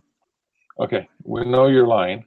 We're gonna spread the rumor that you confessed, and He stands up to leave the room. All right, George, just out of character, how is that rumor going to help him, confess? Yeah, I We're know. not telling. I have no clue what George is doing, man. I don't get it. Yeah, Yeah. I'm kind of lost as well. well, um, this is a classic tactic. Yeah, but it When, doesn't apply to the situation, George. but it's a classic tactic. It but doesn't it matter, doesn't. George. Yeah. You don't. We don't have. We're not putting any Yeah. information about anything that could leverage him into that classic tactic. You need to Yeah. have some No, you don't even leverage. know what his involvement is, if any, yet. Also, Yeah. one of the things about role playing, George, is that, of course, we're doing a fantasy, we're telling a story together, of course, but we want to be as realistic as possible, because that makes the role playing more immersive, right? So you're threatening him with what? What rumor that he's guilty of what? That Well, he's the I'm killer? trying to bluff him. Yeah, but how But though? I mean, how does it Well, apply? that's the whole point of a bluff. Yeah, but you're not Yeah. telling what the rumor is or what the bluff is. And a bluff needs to have some kind of weight behind it. So I mean, Right. what is it you're trying to say? Are you saying that he's guilty of the murders? Is that what you're going to accuse him of? You got to let everybody Well, know. Oh, we know that he's lying because my intuition said so. So therefore, um, But so, but the go ahead. intuition just told you that he's lying about he did care. Doesn't mean that's he's it. lying Yeah, about every. Yeah. yeah, that's right. Yeah. So Yeah, that's all. So that's all you got about the intuition. yeah. Now, Well, if we the what we need to do is catch him in another light that connects him to being involved with the freezes of the camera. That's what you know we need to do. Well, he's walking out the door. By the way, he's walking toward the door. All right. okay. So do you want to continue or can I do a roll check to see if this is a salvageable thing or did No, Ricky those just we don't need role playing dice rolls like that. No, yeah, dice rolls are mechanical. right. Storytelling is interactive. Just think of this game is of course way older than Vampire the Masquerade, but it has a lot of Mhm. similarities actually. Okay. All right. All right. Then we stop him before he gets to the door. How are you going to do that? Listen, kid. Okay, sorry, we're just playing tough. My boss expects some results, and we're not getting anywhere. Listen, sit down, have a coffee. Just tell us off the record what's going on. What can you tell us that will help us solve these murders, This is so everybody can go ridiculous. home? He opens the door and starts walking through it. Okay, clearly he knows something. All right. So okay, I pull him back in with my strength. Okay, so you're starting initiative with him. Give me a Yeah. 10-sided roll, please. All right. That it. Well, okay, clear that, and clear. I got a 9. Okay, you win. Okay. And then I pull him back inside and close the door. All right, make a fighting roll, please, which is a +1 column shift for you, of course. So what is your fighting roll right now? Fighting is 30, so column shift 40. All right, go ahead and make your roll. Okay. So I got 54. 54 underneath the 30 is a successful grab. You'll have a hold of his his jacket, his uniform jacket. You don't have an actual Hmm. solid lock on him, meaning he's not locked down, but you do have a hold of him. Hmm. He tries to jerk away. Of course, that's only going to rip his jacket, which it does. But as he kind of turns to face you, you see his side arm is out, and he just unleashes it on you. He hits you square in the chest. Of course, you just laugh. Your suit didn't like it very much. There's a hole in it now, but it doesn't do anything to you at all. This is even close. What's your body resistance right now? 20.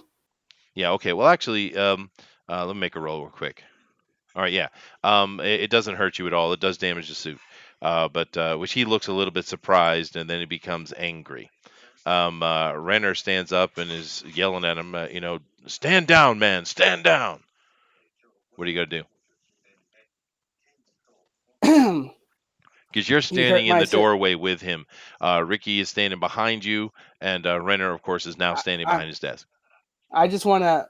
I don't want this to be out in the open, so I just want to pull him back into the room and close the door. Now, if you want to do that, you need to do the same thing you did before, but you need a yellow instead of a green. Okay. So do another percentage style or initiative. It's the same thing. No, no, no. We're going to stick with the initiative we have. It's your turn, and I'll Okay. let Ricky do something if he wants to after. But do you now? You need a yellow. Do you want to use karma to do this, or just go with the luck of the roll? Luck of the roll. Okay, so you need a 65. I get a 72. All right, sweet. So yeah, you get a hold him this time. You lock up his arm. Matter of fact, the one that has the gun in it. The gun falls to the ground. He lets out a little whelp of pain, but you get him. You kind of throw him around, and he's on his knees Mm. now, and you got a good, real strong lock on his arm. Of course, he could try to escape, but he doesn't have the strength to break your hold. Right. What is your strength right now? My strength is 40. Yeah, see, no way. Anything that is two ranks above you is impossible for you. And he's Hmm. just a normal guy. He's a human, Yeah. actually. So yeah, he's not breaking this hold no matter what he does. So you got a hold of him. What do you want to do now? All right.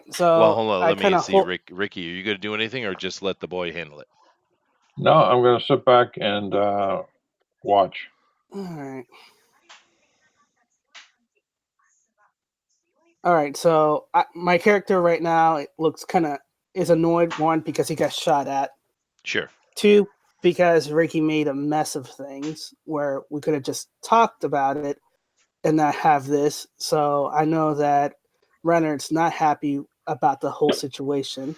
He's not. Uh, so I'm saying what my colleague was trying to say was, or what I was trying to get to was, we know that you're dealing with the glitches, the freezes. You have the access, you have the know how. Besides Jennifer, who mysteriously disappeared back home and with no reason, no message or anything, just went back to her city kingdom back on Earth. You have all control. You can say that anybody else have access, but you have the motive, you have the access and the reason to do all that. So confess. He smiles, and he shows a side of his character you haven't seen yet. This guy, Samuel, he's very proper. He's very Hmm. professional. He doesn't show emotional. Certainly, you haven't seen him smile. But he's Yeah. smiling. His smile is slightly maniacal, and Oh boy. you see in his left hand, he's holding a device, and he presses a button, and he says, "I can't stop you, but she will." And he just starts laughing. Oh boy. So awareness. Oh, you don't need any. Security alarms are going off already. Panic is Who's the ensuing she? inside the office. So who is she? He's laughing. He does not respond to any further comments. I would tell runners like, hey, put on security because we're gonna have trouble pretty soon. Whatever he called, it's what probably called was killing all these people. Right now, there is alarms going off in the water park Hmm. section, which is kind of this long hanging down section of the Daedalus 5 you see sitting here. There are Hmm. reports coming in from the water park that some wild person is attacking people randomly. Okay.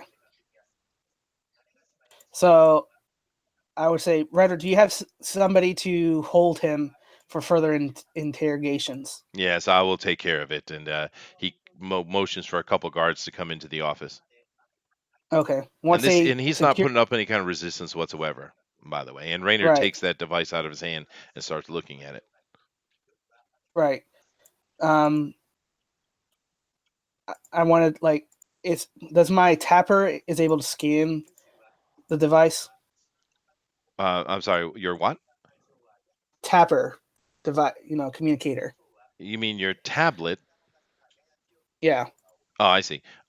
Yeah, it's just some kind of like remote lock, actually. All right.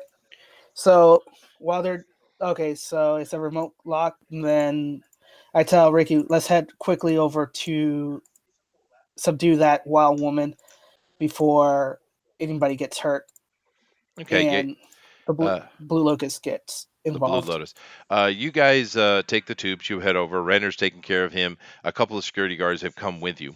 and you come down into the water park area. There's people running and flooding into elevator tubes, and there's a bunch of chaos.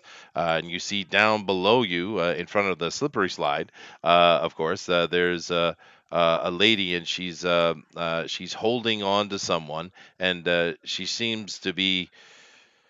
The only way to explain it is she's kind of sucking the blue life energy out of the person. Is what it looks like, right in front of Now, you.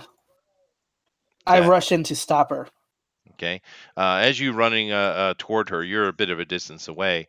She senses your presence, and she looks back at you. She drops this person who is looks dead but not as desiccated as the other ones you've seen before, and she just takes off down a I'm ch- hallway. I'm chasing after her. I'm I assuming. chase after her as well, but I actually catch up to her because of my incredible speed. All right. So, of course, that is true. George, you catch up to her, and you look at her as she looks over at you. Now, she can't move as fast as you, but her reaction time seems to be as fast as you. And she looks over at you, and you see very clearly her. Okay. What does her look like? She looks like this. It's on your screen. I am still sharing with you, right? Oh, okay. Sorry, it's lagging. Oh, okay. No, I have it on the Hangouts too, and everyone will Okay. be able to see it here. But she's obviously a breed, George. She's quite similar to you. She looks very human, but she's got the same kind of red eyes you have. Yep. She's very attractive lady. She's youngish looking, but you know from her file she's actually mid 30s. And the one thing you notice as you're looking at her, as you're running up to her, is there's no humanity in her eyes at all. It's almost as if it's you're looking at a human, but it's not. There's just Is something this lacking. Jennifer? This is definitely Jennifer, yes. Okay. All right. And also, you see coming in from the other side of the room, you see this because George is up right alongside her right now. But as you're crossing the distance, you see coming out of a pneumatic tube, you see that same hunter team from before, these two guys, and they've just arrived on the scene, same as you. Well, we need to stop her anyway, so that's gonna be our first priority. Stopping Jennifer. Knocking her out, if possible. All right. So what I need from everybody is initiative rolls. Now you're actually Uh, a full round out at full movement to get to her, but still, since we're in a centralized area, we're going to go through. We're going to go with our initiative rolls right off the top. So all right. George is the only one in place to actually have a round with her, though. But Okay. nevertheless, give me your rolls, please. 45. 8. 1d10, George. Yeah, 1d10, Oh, George. sorry. Clear. 5. Okay, Denali. 8. All right. And those guys you see are moving a little bit slower than you are. So you're a little faster on it.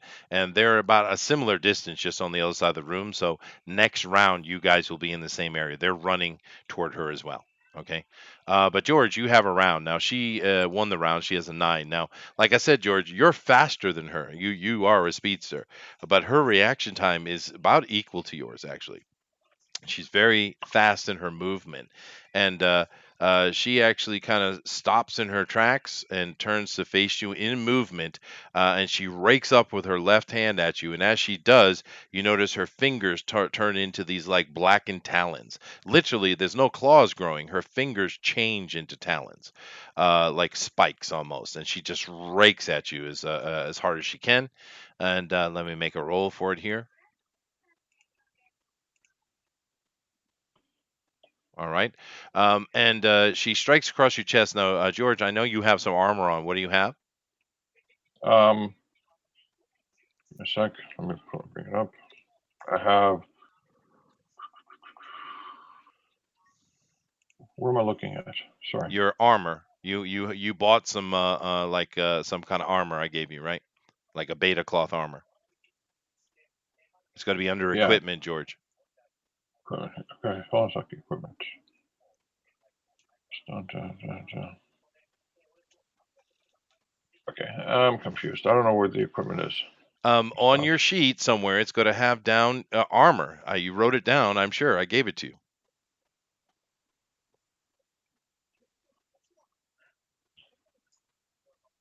Well, I'm pretty sure I gave you beta cloth, which is a 10.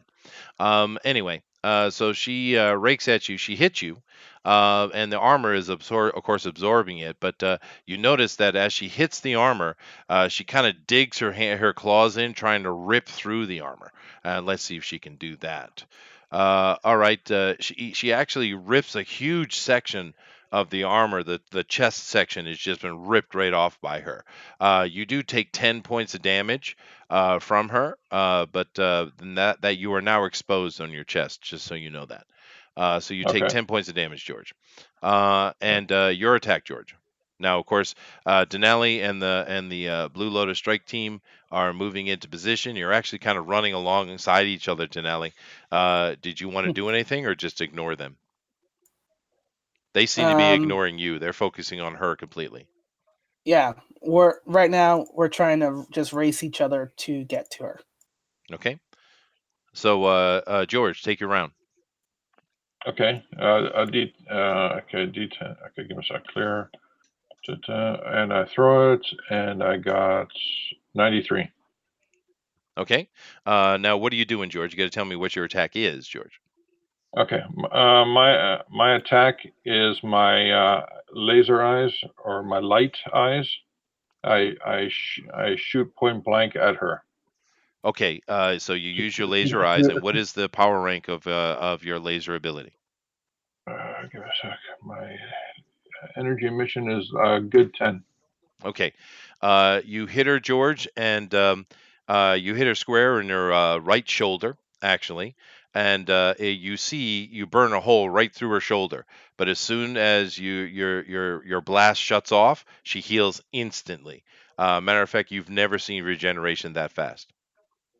You know Holy what? Of smoke! course, you know what regeneration is, but it was like literally instant. It was closing as the blast was ending. That's how fast it was. She's Wolverine. Oh no, she's way beyond that. Wolverine doesn't heal that quick. All right, guys. So we're at the Depending which comic. now. You guys are all find yourself in a similar area, and it's a new round. We're going to keep the same initiative, and basically the way it's going is it's going to be her. It's going to be the Denali, and then George and the assault team are at the same five. They both had five. So she goes first. She sees she's being now now that you're up close to Denali, you also notice that it's hard to explain, but there's just something very animal about her. It's almost as if the humanity is gone. But she sees she's being cornered, and she takes her action to try to escape. And what you see her do is she leaps, and she jumps up to a promenade above, and she gets there quite easily. Actually, that's her round of she's moving. Now, you go ahead and do what you got to do, Denali. So she's leaped away from me. She's up above you on a promenade walk. Yeah. She was I guess heading I toward want a to. hallway, and there's a hall. This hallway has three layers. She All jumped right. up the one above. It's probably about maybe 15, 17 feet above you. Okay. I want to leap up there too. Okay, now this is a power stunt for you that you're still Yeah. working on. So Yeah. spend 100 of your karma. Remember, it doesn't. It can be active karma, but it can also be saved karma. It doesn't matter which one you use. Experience, right? All But you got right. to spend 100 of it, and then make your roll. And you want it. You must be successful. So you probably want to put karma behind that roll as well. All right. So I will spend minus 100, and I will use uh, 10 karma. Are you sure? Well, as is karma then. Okay. Now, what is your strength roll? What is your Straight strength? for 40. Okay. So go ahead and make your roll. Okay. Come on. All right. So got it clear. I need to do 1d10 plus 1d100.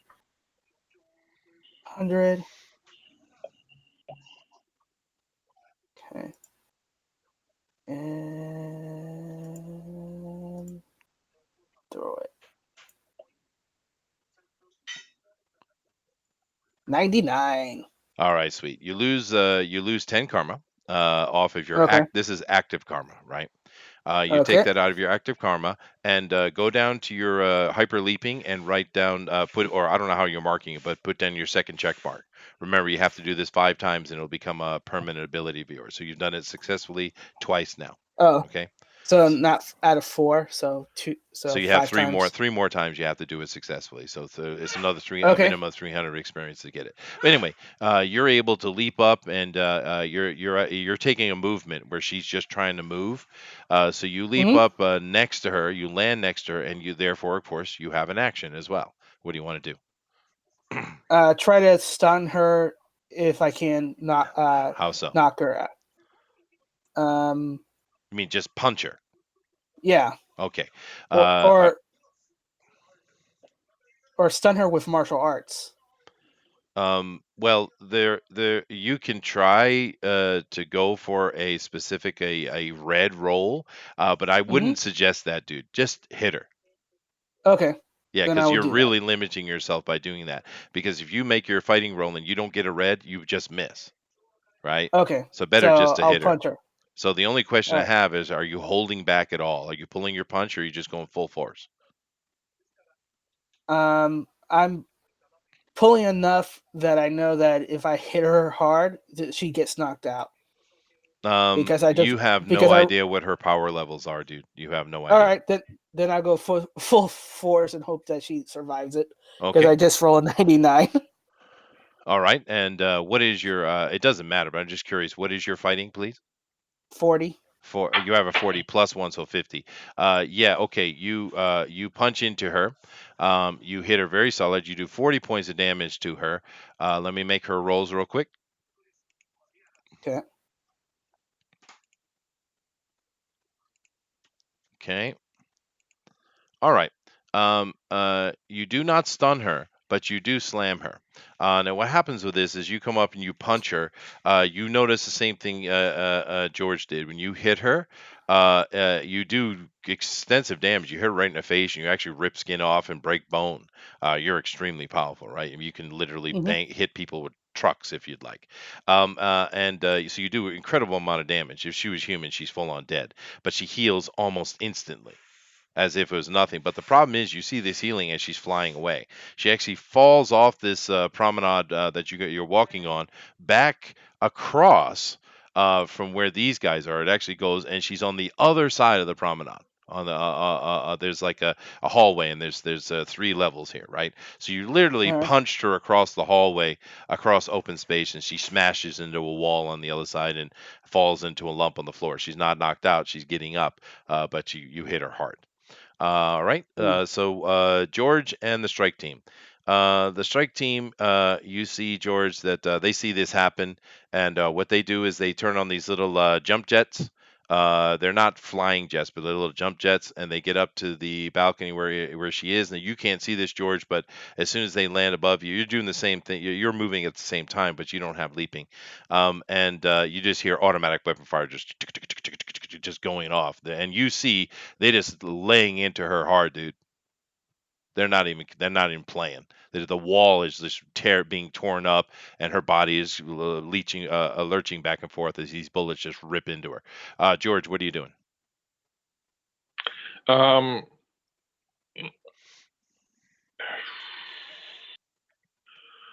I'm going to try to assist the strike team because she is able to regenerate real quick. I'm going to come in and add my How, light George? vision. You're Oh, down. You're a level below everybody, George. How are you going to do that? I'm a level below, eh? Yeah. Okay. Now there's a stairwell down the hallway from you. You could run up the stairwell and come to where they are, but that's going to be your whole round action. How close will I be? Oh, you will be in striking distance for next round. Yeah. Okay. And I don't want to do that.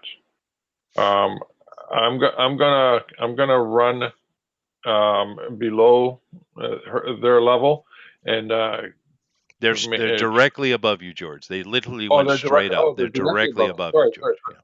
Okay, they're directly above me. Then I'm gonna watch the firefight. You can't see it. You're underneath think of like in a mall, right? There's a Yeah, walkway above you, a level above you. You can't see yeah, anything, I know. George. I'm using my X-ray vision Oh, I see. to Okay, watch the okay, firefight. okay. All right. That's all you're doing, George? Yeah, because she can regenerate real quick, and she has very powerful reactions time. Hmm. I am going to be in jeopardy if I'm near her, so I'm going to actually sit back and watch what happens and try to find an opening. Okay. I get you. All right. It's top of the round. Denali, you can see this very clearly from across the way. Now, Hmm. Denali, at the same distance is a crossover of where that stairwell is, where I was talking about George. So, if you wanted to actually run, you could take your whole round to get back over where they are. You wouldn't be able to interact unless you wanted to try a power stun again and do that leaping and jump over there. But I don't know how much experience you got to burn. Maybe you have it. But these No. guys are just automatic into her. I'm going to get you a minute. She goes first. She lets out this Okay. just inhuman scream, and you notice that whereas before when she attacked, you saw it as you were running toward it, as her fingers turned into these like talon spike type of things and swiped at George. As she stands up, her arms grow out and branch out into. In a very exaggerated length, and they kind of look almost like Groot's arms in a way, if you think about it. And she just grabs a hold of one, and you see her thumbs just rip right through his chest, and they come out the other side. It's almost like she has the ability to morph and expand her at least her arms. You don't know about the rest of her. This guy lets out a scream and is dead. The other guard is just moving his gun into position right on top of her head. But of course, you have an action first.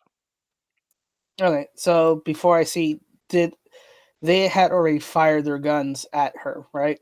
Oh, they're not. Well, the one guy's dying, and his automatic weapon's ripping into the balcony above. People are screaming, and there's not a lot of people around. Most have gotten away by now. But yeah, as this guy dies, his gun is still going off.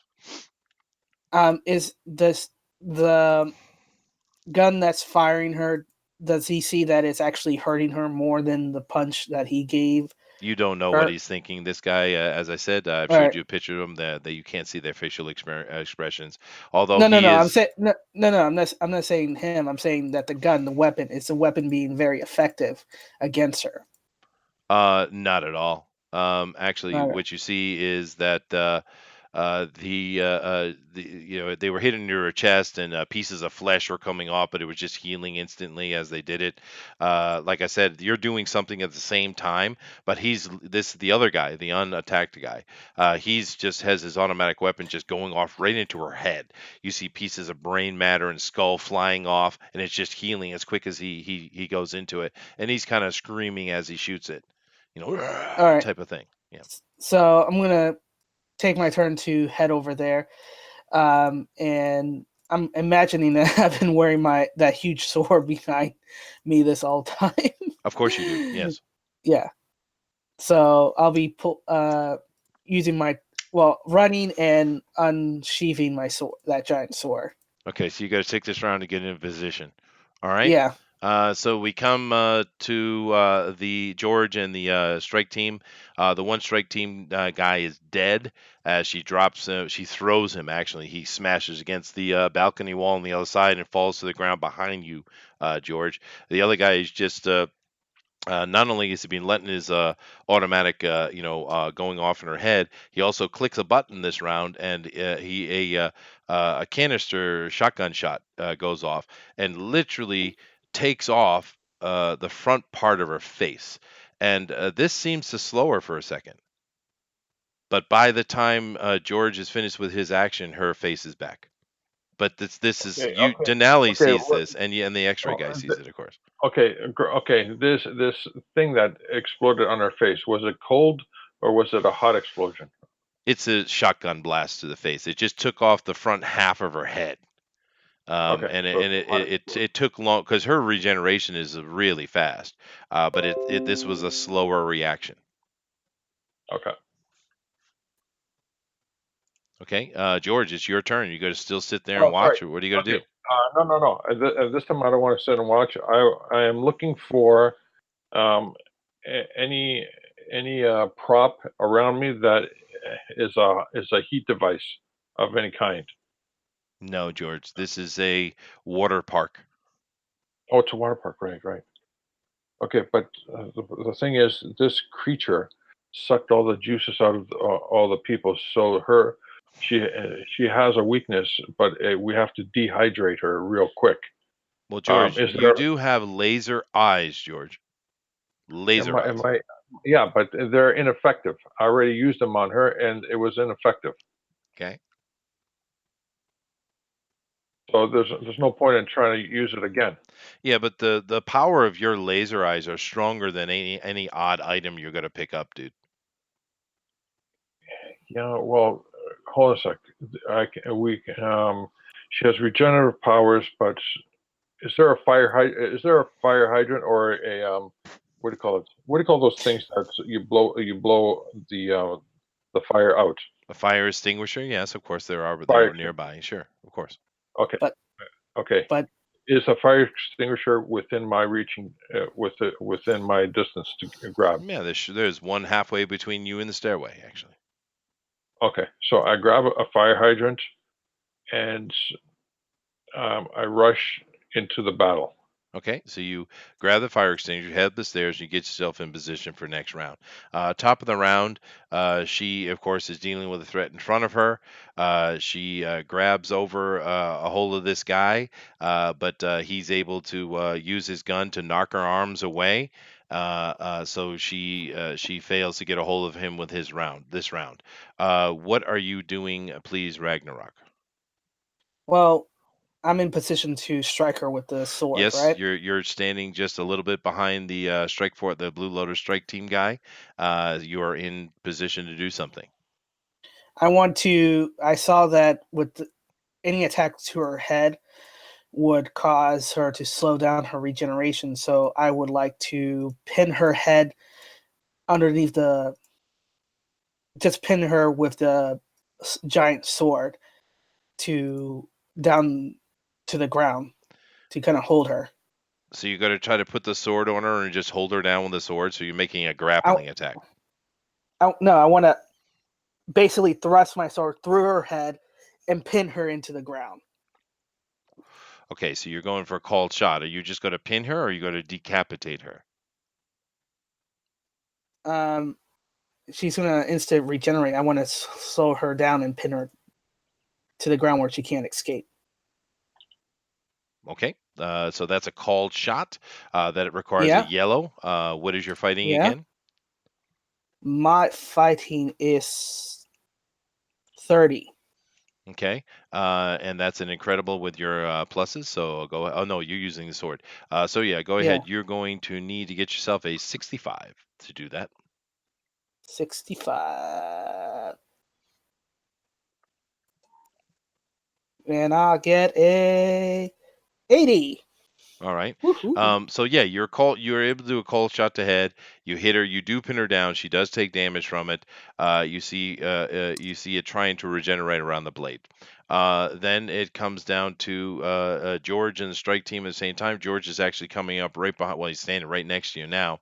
The strike team guy just keeps leveling his guns into it, and he lets off another shotgun blast, which just regenerates normally. And go ahead, George. What are you going to do?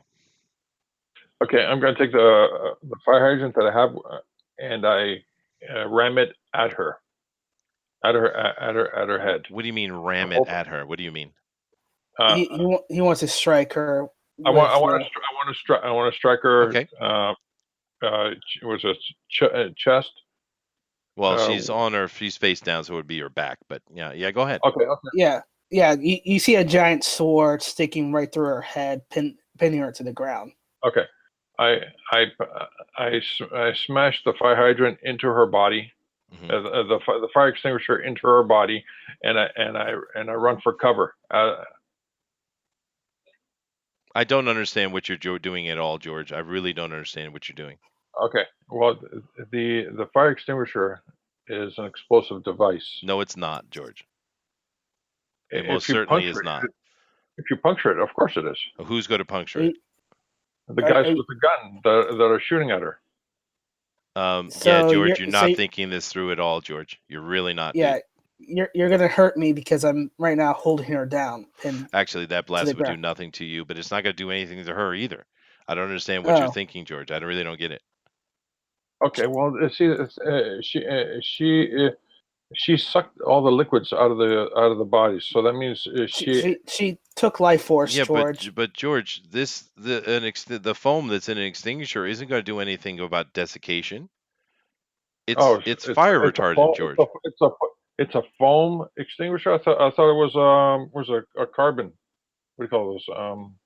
It, It's a standard fire extinguisher, George. This is not going to do Like a fire anything. extinguisher. What do you call it? Shoots sub-zero Well, that's what I gas. thought you were doing. I thought you were going to go up and hit her with the extinguisher, meaning letting the Yeah, that's foam out on her, thinking the cold would do something. That's what I thought you were yeah, doing with it.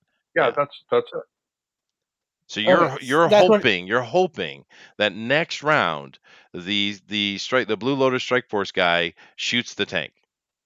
So you're laying it on top of her back, hoping that that guy gets what you're doing and shoots the tank. That's what you're doing. That's right, because I'm Okay. fast All enough right. I get it. to I get get it. away I from get the it. situation, and Donata's character strong enough to take the explosion. And people are over here making bad Arnold Schwarzenegger jokes from Batman and Robin. Thanks, guys. All right, George. I get you. I get you. All right. It is back to the top. The tank is laying on her Yeah. back. It is her turn. And basically, what she does is just stands up. Her head is split as she comes out of the sword, but as soon as she stands up, it is whole again. And as she takes her movement action to stand, she takes her hand now, which is extended in this weird kind of black, gnarly wood-looking shape.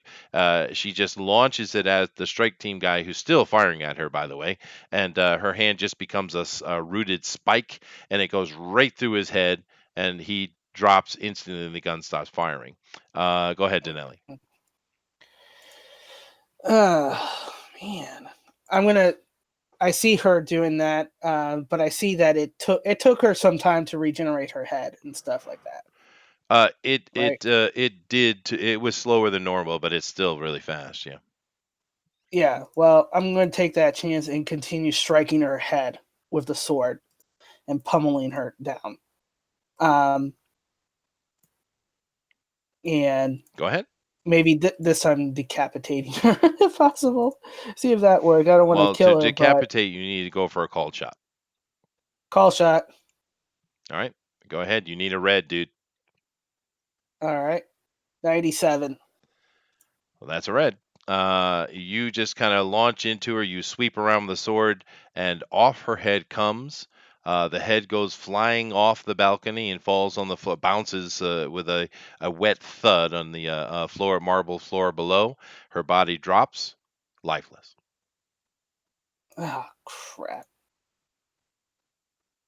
Um, I'll still hold my sword up, and I want to do an awareness to check if she's actually dead or her body's still trying to regenerate.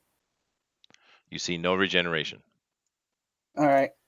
I quickly call for the security and Renar for that, and I know that the blue locust uh, will be trying to get this specimen back in control. So I tell Nikki, you know, get the head. We need to take this back to Tillman.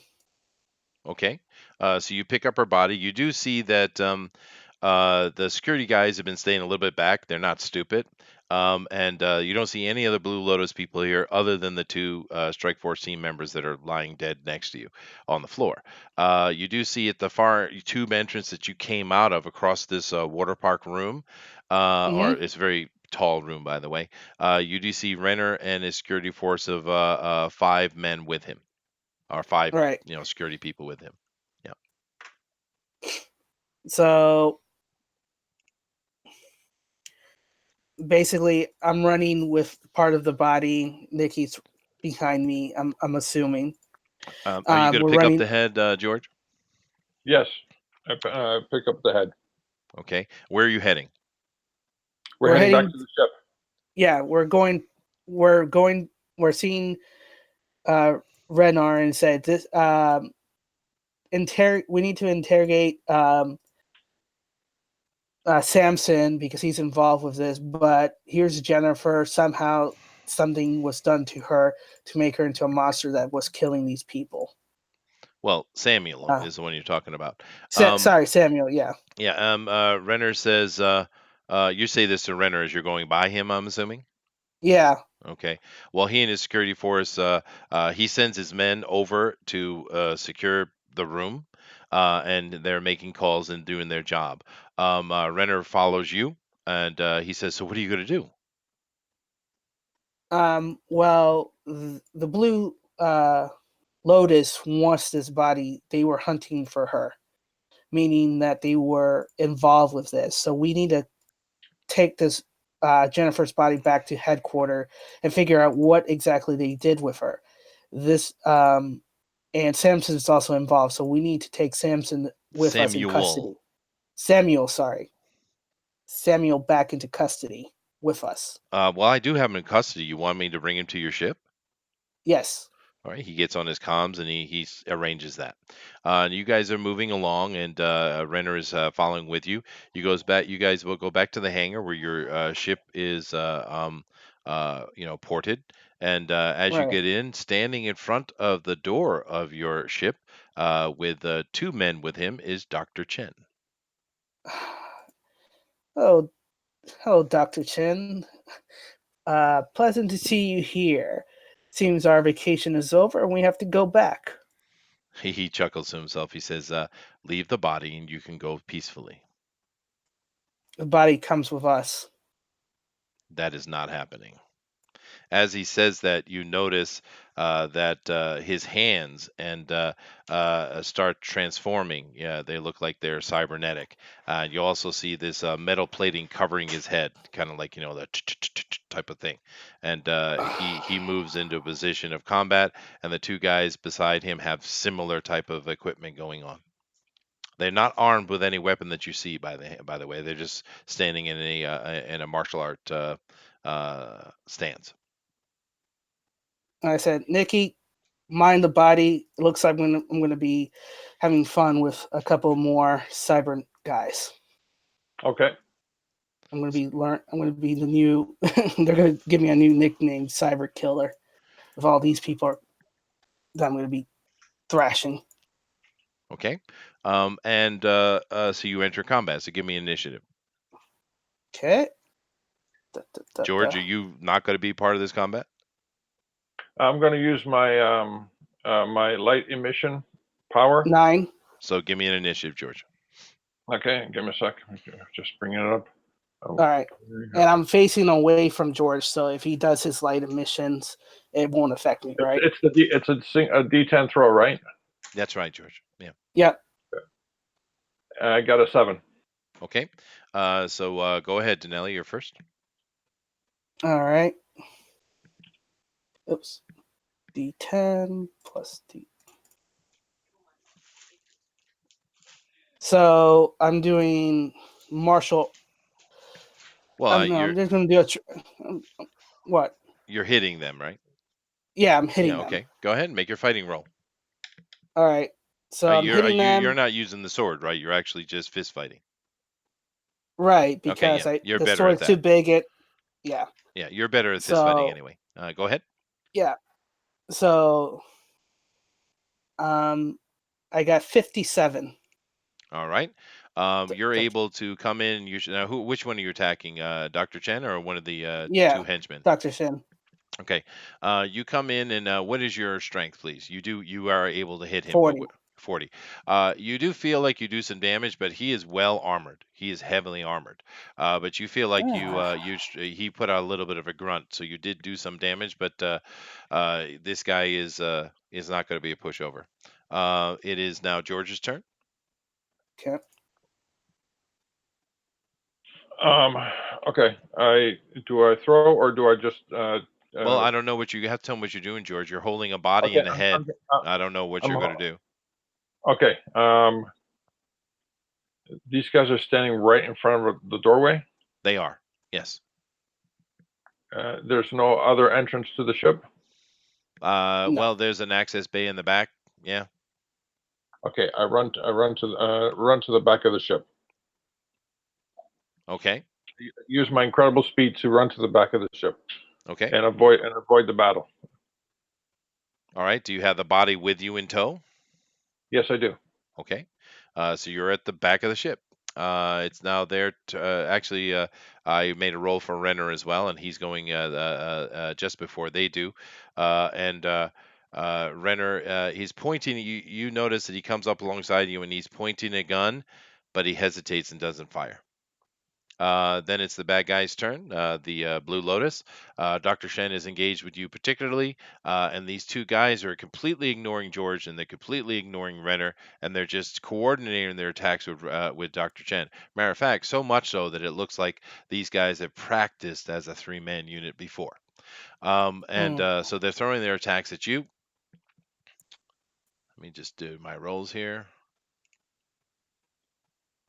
Okay, one of the henchmen misses you. Another henchman hits you, but doesn't do any damage. And Dr. Chen. Dr. Chen hits you. And what is your armor? 20. 20. You take 10 points of damage as he strikes you. He's stronger than they are. So you take a little bit of damage, 10 points, but he did score a slam on you. Now you can resist it. So give me an Hmm. endurance roll, please. 92. Okay, no problem. You're able to stand your ground, but that was a very solid hit. Back to the top. Go ahead, Denelli. I'm doing a call shot to slam Dr. Chin down the ground and knock him out. Okay, once again, that's were you going for a slam or a stun? Stun. That's a red. So go ahead. 96. Oh, all right. So you're able to do that. So let me make my rolls here for him. All right. He is not stunned nor slammed. He stands his ground, although he does take a little bit of damage from you. Matter of fact, you think he's probably taken as much damage from you as you're taking from him. Then it comes down to George. Um, I enter the ship with the body. Okay. Then it comes down to Renner. You see, he's still hesitating. He doesn't know what to do. He's still pointing his gun though, but he does nothing. These three guys come at you and continue their attack. Even more coordination, by the way. And they're spinning around and they're throwing punches and doing various things, and they all hit you at the same time, actually in the same spot. And Hmm. you actually take 30 points of damage this time instead of just 10. And it's a All really right. strong hit. There is no stun involved, but you do need to roll a slam roll. So give me another endurance roll, please. Endurance roll.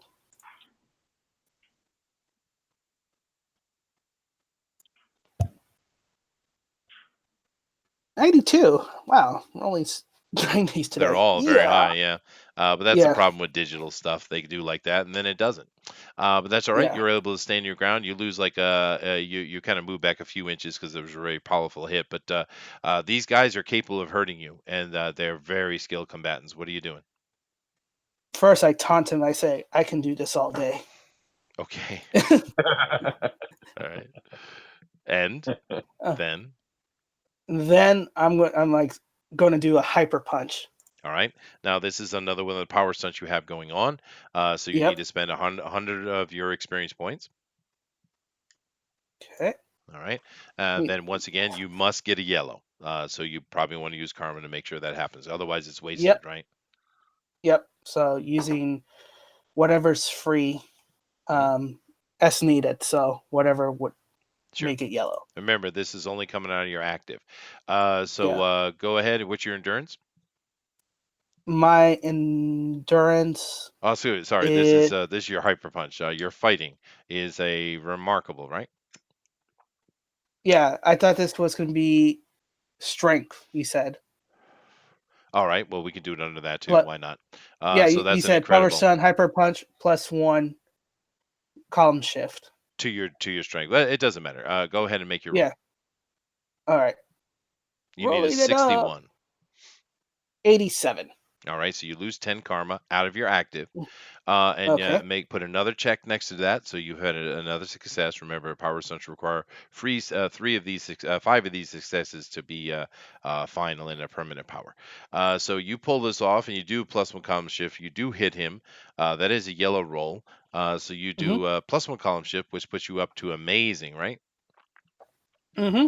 All right, and he needs to do a slam roll. So let me see here. Let me make my rolls. Oh wow, he failed horribly. Let me make another one. Okay, there's a little bit of a problem.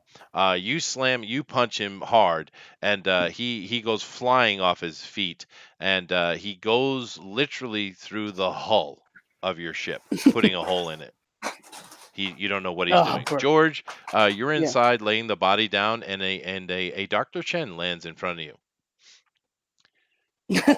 Okay. First and foremost, I have to secure the body in a containment. Uh, I something. I have to contain the Sh- body. shoot Chin in the eyes or something. Knock him out. That's okay. George is Okay. securing the body. Yeah, you're able to Okay. do. You take care of that this round, George. No problem. All All right, right. coming up to my turn. Once again, you see Renner now is backed out of your vision. You can't even see him your peripheral anymore, and he's Mm-hmm. lowering his gun as he does this. And these two guys that are still in front of you, the two henchmen, they do continue to try to engage you. And they're both of them trying to grapple you. One of them is successful. Please, no, actually, what he does is he gets a hold of your arm and he locks you up pretty hard. Give me an endurance roll, please. All right. Endurance roll. 76. Okay. He's not able to bring you to your knees like he was trying, but he does have a solid hold of your arm. And this guy's pretty strong. He's not as strong as you are, but he's strong. You would gauge he's probably around remarkable strength. Mm-hmm. Inside, Dr. Chen stands up. He sees you storing a body away, and he just he axe handle kicks you right in the back of the head, George. Okay. Okay, George, give me an endurance roll, please. Okay. Give me a sec. Clear. D10. Throw. And I got a 5. Okay, George. Basically, what happens is he brings up his he kicks. You can't really see him because you got your back to him, but you get to hear this. You feel this real strong thud in the back of your head. It throws you down to your knees and dazes you. You do take. Let me see. You take 30 points of damage, George. Okay. This is beyond your armor. I'm minusing away from your armor. Okay. All right, back to the top, Denali. All right. So there's two guys. One guy has a hold of We, your right arm. The other guy is just in motion coming at you. I want to use the guy who's what I want to try is the one who's grandma. I want to flip him and smash him into the guy who's running into me. Use him like a club. Yeah, sure, I get it. Go ahead. Yeah. It's not going to be. These guys are pretty strong, so it's not going to be that easy, but you can try. Okay. So I will get a 77. Okay. And this guy tries to keep his feet underneath him. He can't. So you lift him up and you basically use him as a club against his buddy. He's not going to do your full strength. It's just going to do his Mm-hmm. body armor is basically what's happening. Mm-hmm. He hits his buddy. It's not high enough to be a problem for this other guy, but he does. You could tell he takes a little bit of damage. And of course frustrated. Neither one of these guys are yelling or screaming or panicked at all. By the way. Matter of fact, this guy who you just used as a weapon. As you hit the other guy successfully, he's able to get himself out of your off your grip, and he flips and lands behind his other buddy. The other guy, he comes at you, and you see he has a little dagger all of a sudden appear in his hand, and that dagger misses you, but you can feel the sizzling electricity as it sweeps past your face. George, you are inside. Oh, What are you I doing, George? that made me angry. I'm attacking the doctor. Okay, go ahead. And do I have to spend anything? No, you're just tell me Okay. how you're attacking. What are you doing, George? Okay. I'm just gonna punch him straight in the face and knock him out. It doesn't work like that, but you can punch him. Go ahead and make your attack. Okay. I punch him in the face. George, Oh, actually, hold on a sec. I punch him in the face with my super speed, so he's not getting one punch. He's getting Okay, hundreds of punches. so George, you're using your power stunt. Yes, I am. Okay, so you need to spend 100 experience points. I have to. Okay. 100 How, experience points. Spend the 100 experience points off your sheet. okay. Okay, Okay. and then you Yeah. need a yellow, so you probably should use your active karma to make sure you get that. Okay. Okay. All right, go ahead, George. Okay. So I'm minusing 100 experience points equals 400. And what about my karma? Sorry, my what was the second thing? What George? I just saying you should spend karma, active karma, to make sure. Just say you're spending karma, and we'll be good. Okay, I'm spending karma. What is your fighting, George? My fighting is excellent 20. Okay, and George, do you have martial arts at all? I have sleight of hand. No, no martial arts. Okay, you need a 71. So I would excuse me. You need a 71. So you need to use karma here. Go ahead and make your roll. Okay. Now my roll is both dice, right? That's right. Okay. I'm throwing it, and I got 34. You got a 34. Okay, this is going to cost you 41 karma. Do you have that much active karma, George? Yes, I got 52 active All right. karma. So remove 41, which will leave you with an 11 active karma, and you are able to pull off your power stunt. So what I need you to do is next to that power stunt, I need you to put a second check. You need 3 more of those for it to be permanent. Okay. Mark that down on your sheet. Okay, second check on my rapid light punch. Okay. Okay. Check. Did you write that down? Yeah. Okay. Okay. And what does that attack do for damage? What does that attack do for damage? Yes. The Oh, power stunt you just did. What is written down next to it? damage is 30. Okay. So you do. 30. Yeah. Go Okay. ahead. Sorry. No problem. All right, George. You feel that you don't actually do any kind of damage, and you don't slam him either. He holds his ground. He lets an attack off on you, George. And okay, George. Give me. I need 2 endurance rolls from you. First one is a slam, George. Go ahead and give that to me. Okay. Is that a single dice? Endurance roll. No, it's a percentage dice. Okay. So I'm throwing it, and it's 64. Okay. And what is your endurance, please? Endurance is single, right? What is your endurance? I just need to know the number, the Oh, name. endurance. Uh, is amazing 50. Okay. And you got what was your roll again? 64. Okay. And give me another roll, please.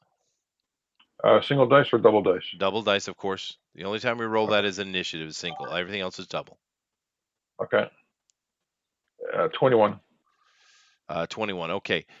You're able to hold your ground, but then the power of the kick is so strong that you actually lose consciousness and fall to the floor. Now, George, go and roll a 10-sided dice for me. Just one 10-sided. Just one 10-sided. Okay. I got a 3. You're out for 3 rounds, George. Ah, for crying out loud. Back to the top, Denali. Okay. Let me see. I see the knife, and that makes me mad. So what I do is I'm gonna do um, a punch to uh, try to decapitate both of them. You cannot decapitate with punches. You can do Okay. with a sword. All right. Well, I have the sword. So I'm you gonna got do to that. draw and use the sword this round. You can't do both of Yeah. them. You could do one. All right. Well, I'm gonna draw the sword to try to decapitate them in the next round. Okay, now that's a red. You need a red for a kill shot. That's fine. All right. So you don't know. You can do that in 1 round. It's just your movement and then your strike. So go ahead and make your roll. You do need a red though. Need a red? Okay. Are you going to use karma or not? I'm going to do the luck of the Irish All right, and go see what ahead. they give me. I get a 96. And all right, that is a red. So I need to make a roll for this guy right here. Mm-hmm. And he fails. So you're actually get a kill shot on this guy. You take off his head. His head rolls, and you see some circuitry coming out of the neck. He's not a robot. Excuse me. He's not a cyborg. He is an android, full on. All Like right. the Well, like the one you saw before. So he's a mix of biology and mechanics, but it's not human. It's not a cyborg. This is an android. Okay, and then it's George. George is out. So then yeah. this guy is he takes a step back and puts himself in a defensive position. Let me make that roll real quick. Okay, awesome. And then you see walking, standing in the entryway to your now damaged transport, Dr. Chen, and he seems no worse for the wear. All right. Back to the top. Okay, that's me. I have the sword, and I'm going to say, Dr. Chan, I think it would be a good idea just to let us go, or else I'm going to be wiping the floor out of you. Hmm. He contemplates for a minute. Then he starts walking down the plank, and he walks past you. Do you let him walk past you? I'm wary, I'm on guard, but I let him do Okay. so. He motions his hand, and the other guy steps in line behind him, and he starts heading toward the leaving the hangar.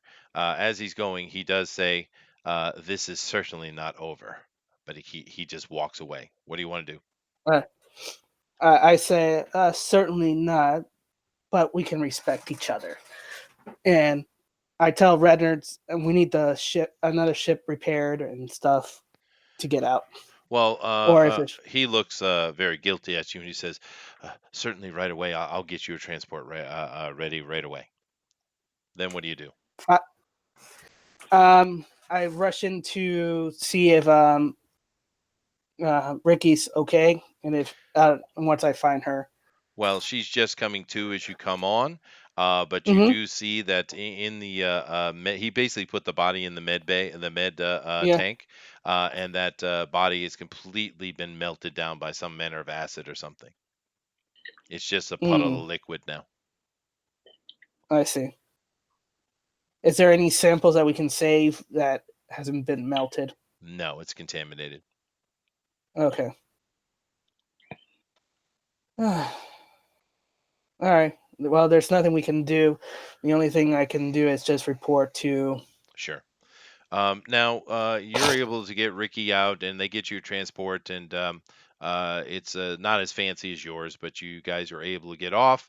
Of course, you can make a talk back to Mr. Tillman from your ship. That's not damaged; it's just not space worthy. And Yeah. you report to him what?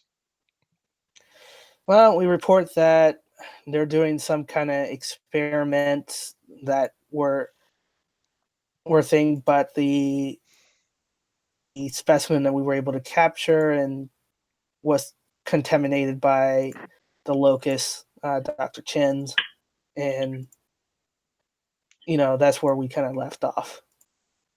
So kind Okay. of relating this back what happened, the fight and everything, and then finding the specimen contaminated and melted.